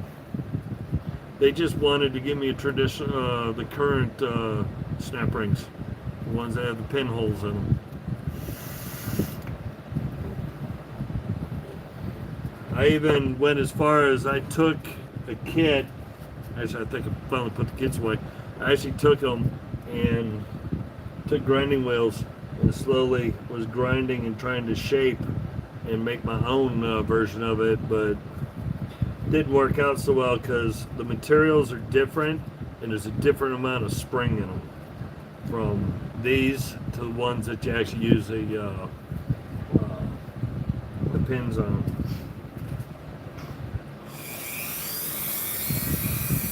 So let's see if we can get the crud out of that and get that looking better.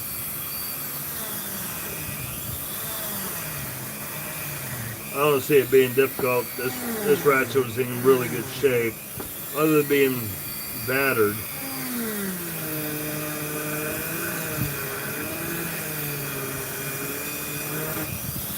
Got minor rust and crud in it, but nothing drastic. But the internals were dry as a bone.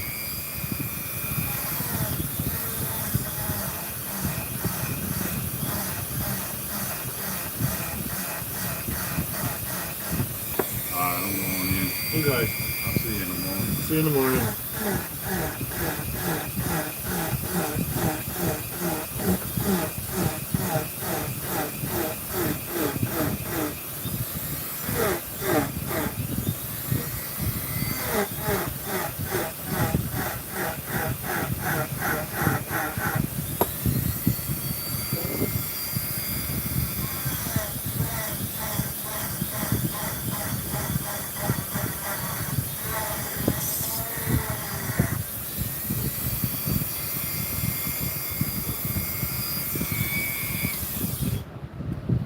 Yeah, the next few videos that with the stuff coming out of what I picked up, it's gonna be like that one I did last year, where I had the took a toolbox and just started pulling everything out of it, good, bad, trash, everything, just to see what somebody had stuck and just tossed in their toolbox. Always makes me wonder why they kept it, whether they thought they were going to need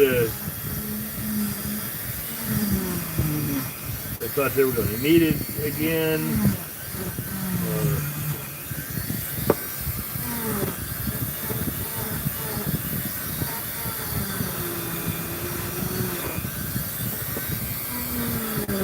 If I'm lucky, there might be some old advert stuff like the old pins, clips, the little pocket screwdrivers, stuff like that.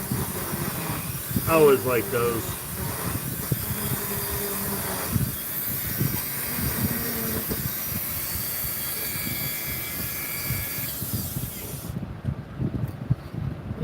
This isn't anything fancy, it's just Cornwell, but you know, little things like this that are just freebie advertising things, or little tweaker tool to adjust potentiometers and stuff. That was always cool to find. One of the toolboxes I did last year, I found an old LCD calculator in it, and I remember when those were being given away at the banks.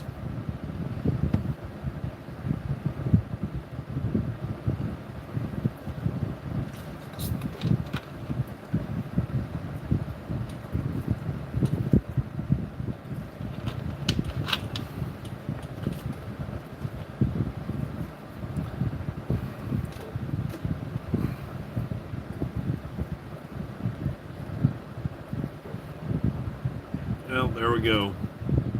Nice and tidy inside. Ain't got to worry about that one. Just got to try to work some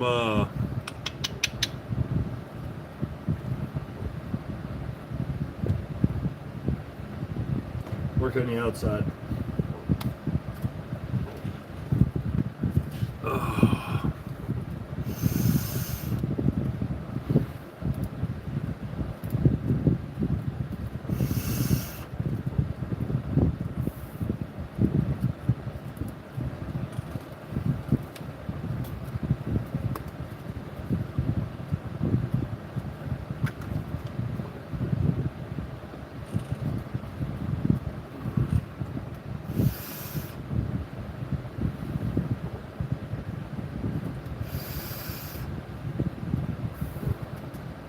Okay, back that way.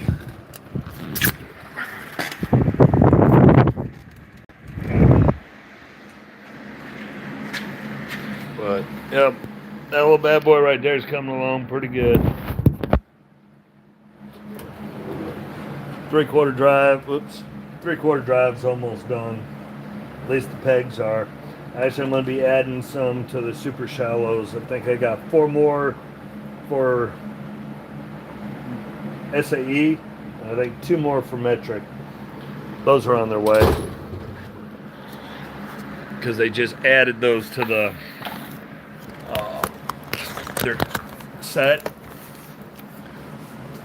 so I ordered the missing pieces. I got to have all the pieces, not just part of them.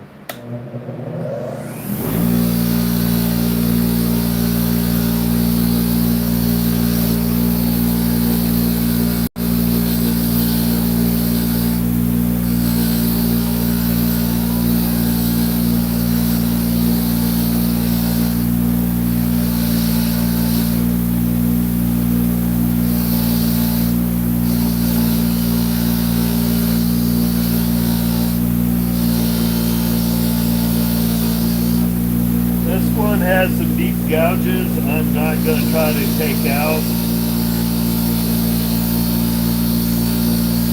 No, leave the gouges where they're at because they're too close to the stamping, the name.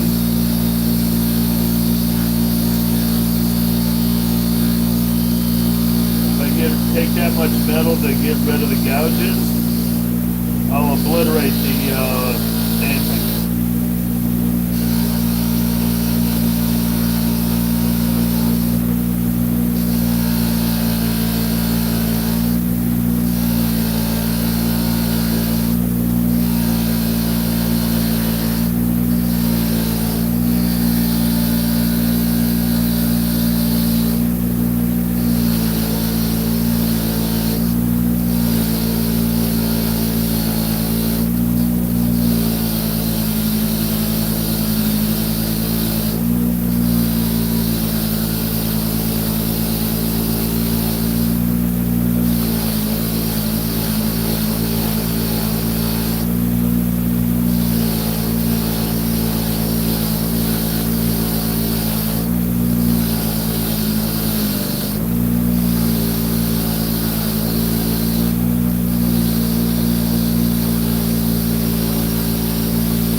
there it is. Flattened and battered, but most of the knurling is in good shape.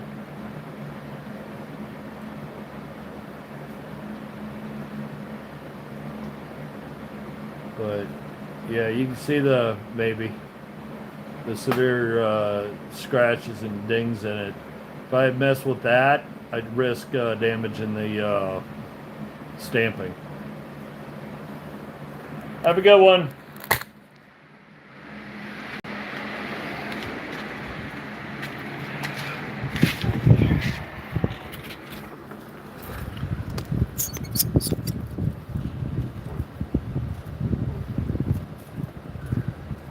Give it a quick cleanup.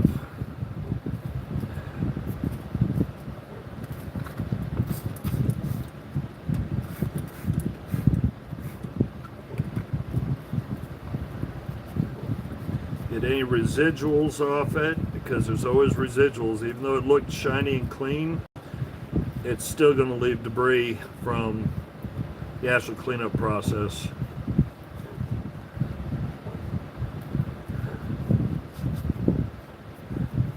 And it always turns that dirty.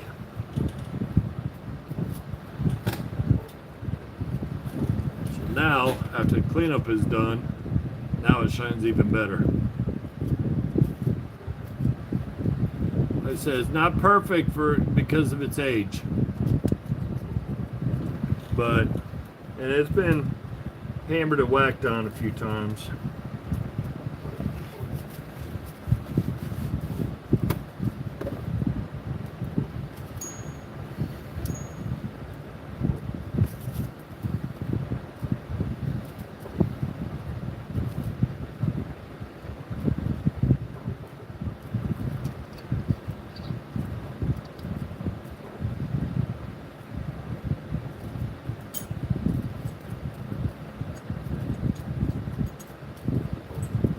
Nope, I screwed up.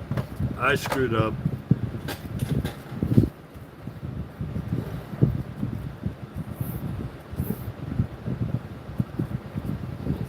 forgot. Most important thing. Yes, it says keep it oiled. Oil is a good thing. Oil will be used on the internals for this because it does not need anything thick. But where it goes teeth to teeth, I put super lube in there. And where the ring goes, that's where the super lube is going to be on the little bit. It is going to be on the ring also.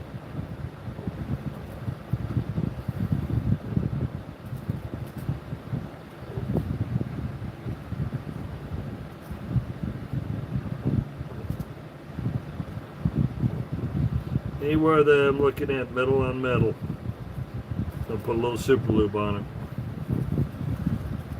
That way it just tries to keep it working good and keep it lasting longer.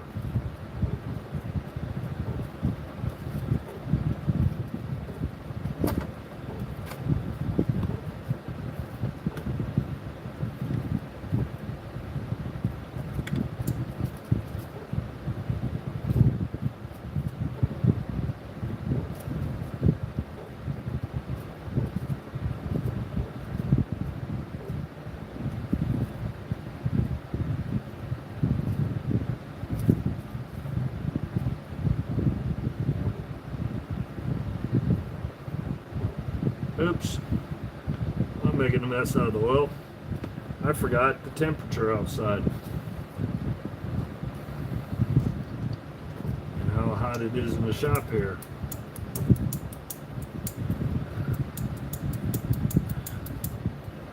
Tell you what, that oil runs nice and smooth in this temperature.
Okay, that's sort of kind of working.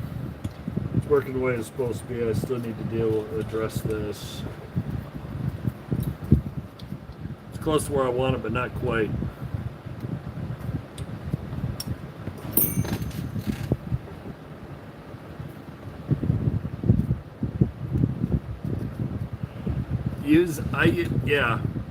I use the silicone oil on the 3D printer, and that's on the not the spindle threaded spindles, but the straight rods where the Z-axis rods, I think is what they call it in there. That's what I use on that. Yeah, it is. It's thick.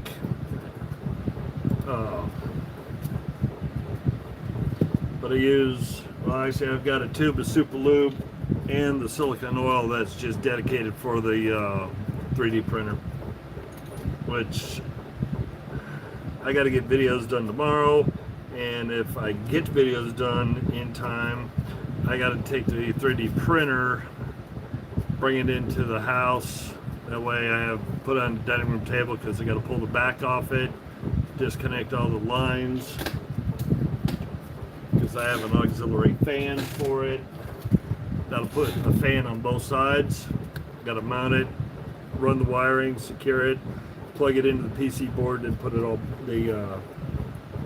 back together.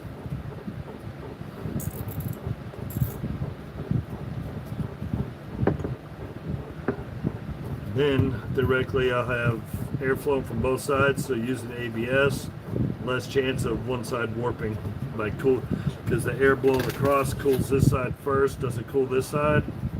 This side has a penchant for slowly curling and lifting up.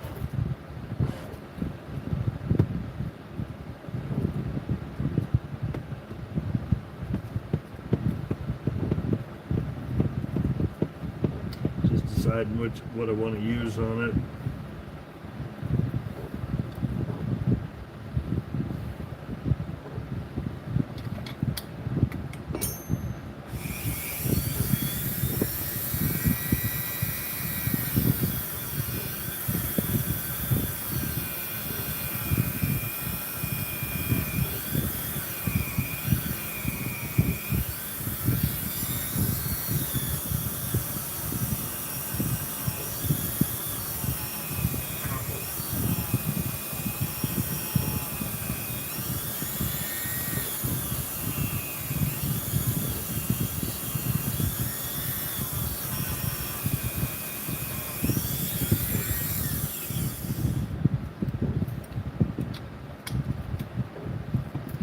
But for most things like this, I've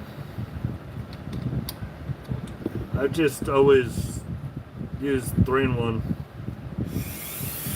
It's what my grandfather used, it's what my dad used, it's what my grandmother and my mom use on their sewing machines.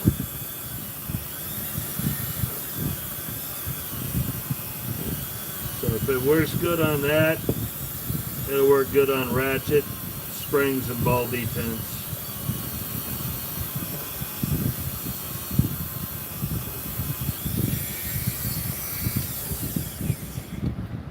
Now, contrary to its name, I do have a grease. It's not cheap.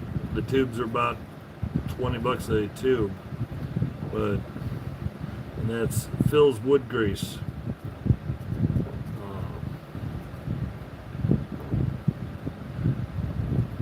I had a dryer with a squealing bearing, but it wasn't a real bearing, so I don't know how they can call it a bearing. All it was, the metal sleeve with a rod sitting in it. There was no bearing to it. It was just a rod spinning inside.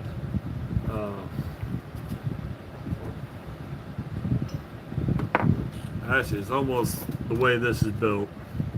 So the rod went in and it spun, or that spun over the top of the rod. There was no bearing in it, and it crapped out.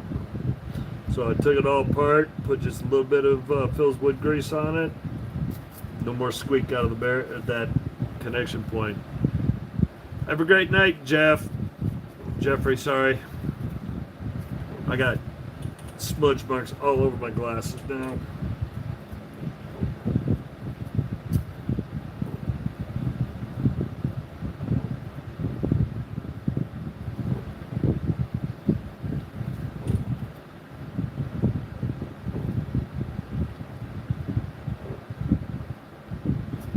Wonder whether that would help on the cassette too.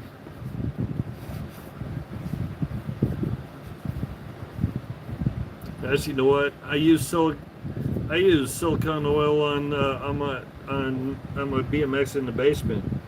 It wasn't Lucas. It was, or Super Lube. It was. I don't remember whose it was, but on the cassette and over at the crank, I used a silicone oil on it. I'll wake up 3, 4 o'clock in the morning. I'll remember what company it was. But yeah, it makes it the silicone additive in it reduces friction big time. Put them on your drawer slides.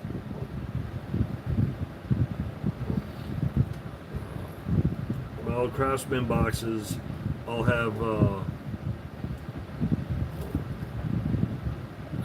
silicone lubricant. They're just old mechanical metal on metal slides.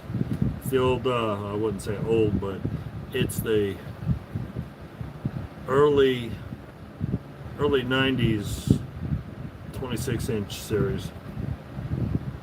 I guess if it was compared to today, it would be the 2000 series, not the 1000 junk series, but the 2000 series. I'm thinking it's closer to that.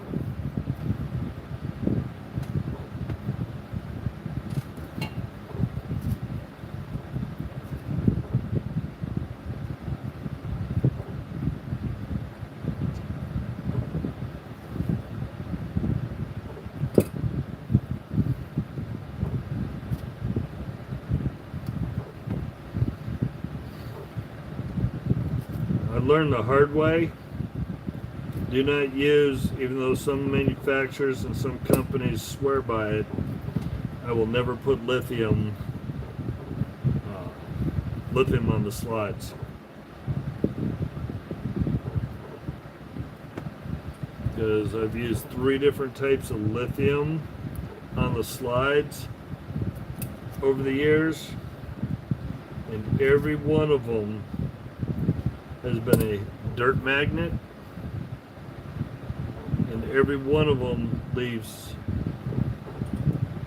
a white residue that turns into, gets crunchy. It dries out and makes a mess. So I will never use any kind of lithium grease on drawer slides.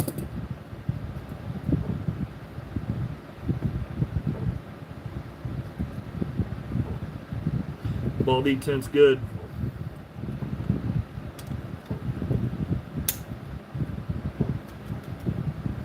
Locks in nice.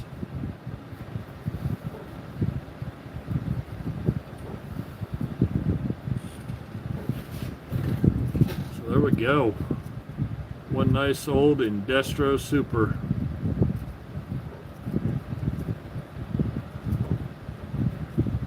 This thing will last forever.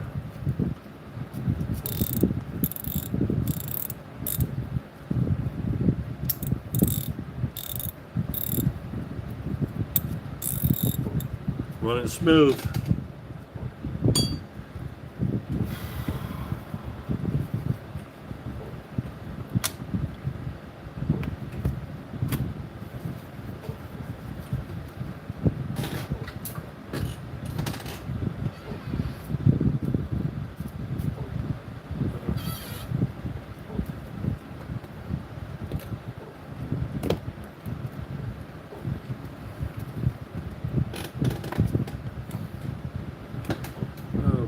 Okay, clean my hands. Get some of the oil and crud off them.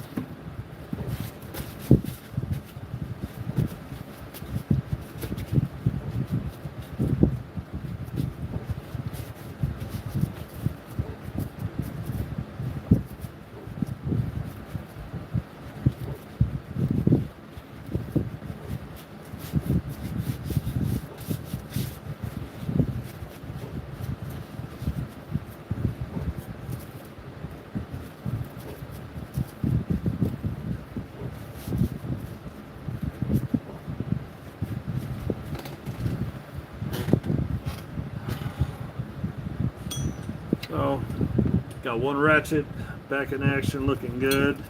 One nice old Billings. And the old nippers. Still gonna soak these bad boys and get them, try to get more of the crud out from in between. And then I'll blue them. Give them a nice industrial steel color.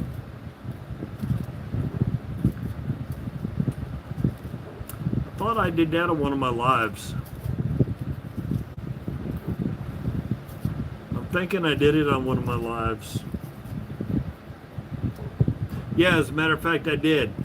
I don't know if you saw the short video. It wasn't a short, but it was a video, but it was just hyper small. I'd cut sections out of the live, spliced it together because I wasn't paying attention. I was overheated, I was tired, and this part of the anvil I had on that side of the ratchet. And didn't realize it when I put the first screw in, and I had this screw probably 90% in, and then all of a sudden I stopped and looked back up at the camera smiling because I realized I'd put the anvil in upside down. So I want to say that was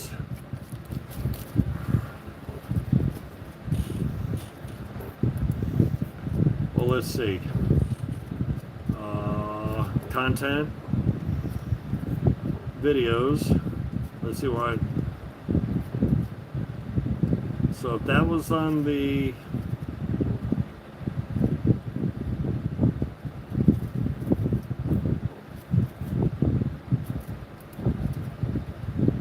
so that would have been Friday the 10th is when Friday the 11th, or Saturday the 11th is when I put the short on. It's like 1:19.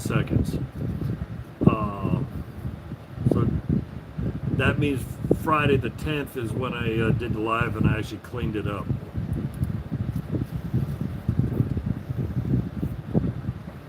But I labeled the short video is tool cleanup mistake during live. Oops, 7/10/2026. That way everybody can get a good kick out of the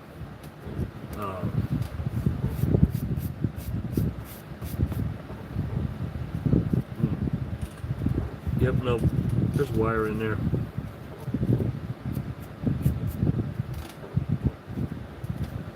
Okay, nope, there it is. Found it. So yeah, I figure everybody get a kick out of the mistake I made. And the fact that I saw it right as I was about ready to finish off the screws and call it done is when I realized what I did wrong.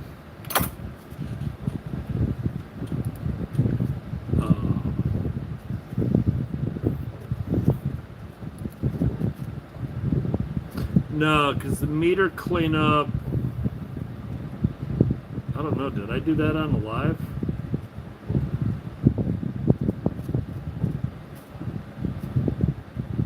No, I think, I'm not sure if I actually cleaned the meter on video or not. I may have, but I know I had an independent,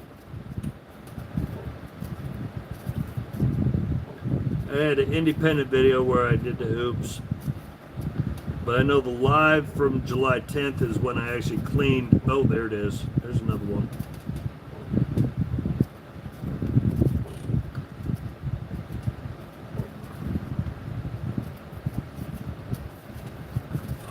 The one on the live on July 10th is when I worked on the ratchet.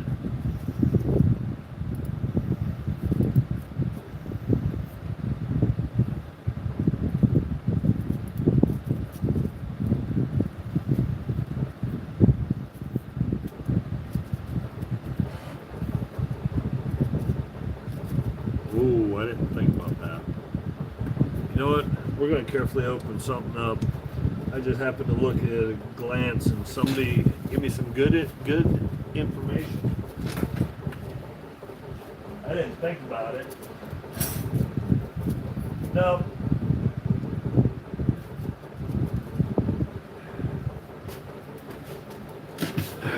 This is not a battery operated one. I didn't think about it. It's got power cord. But we're still gonna, I'm missing one screw somehow. But we are gonna open it up and see if there's any obvious internal damage.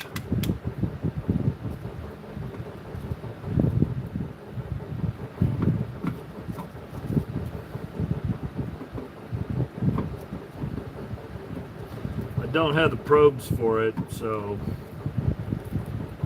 no real use trying to turn it on. I guess I could plug it in and see if it lights up. There should be a little faint bulb in the back side of this.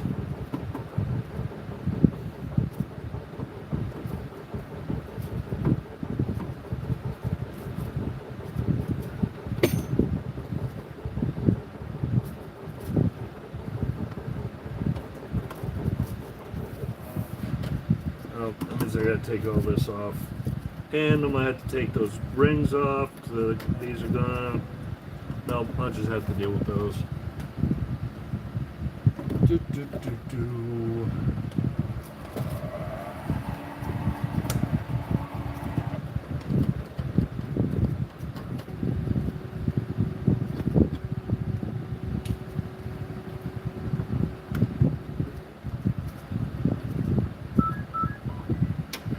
Well,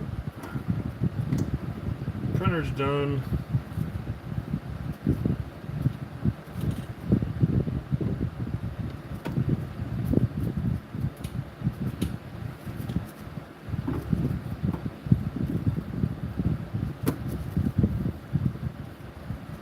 Oh, this is gonna be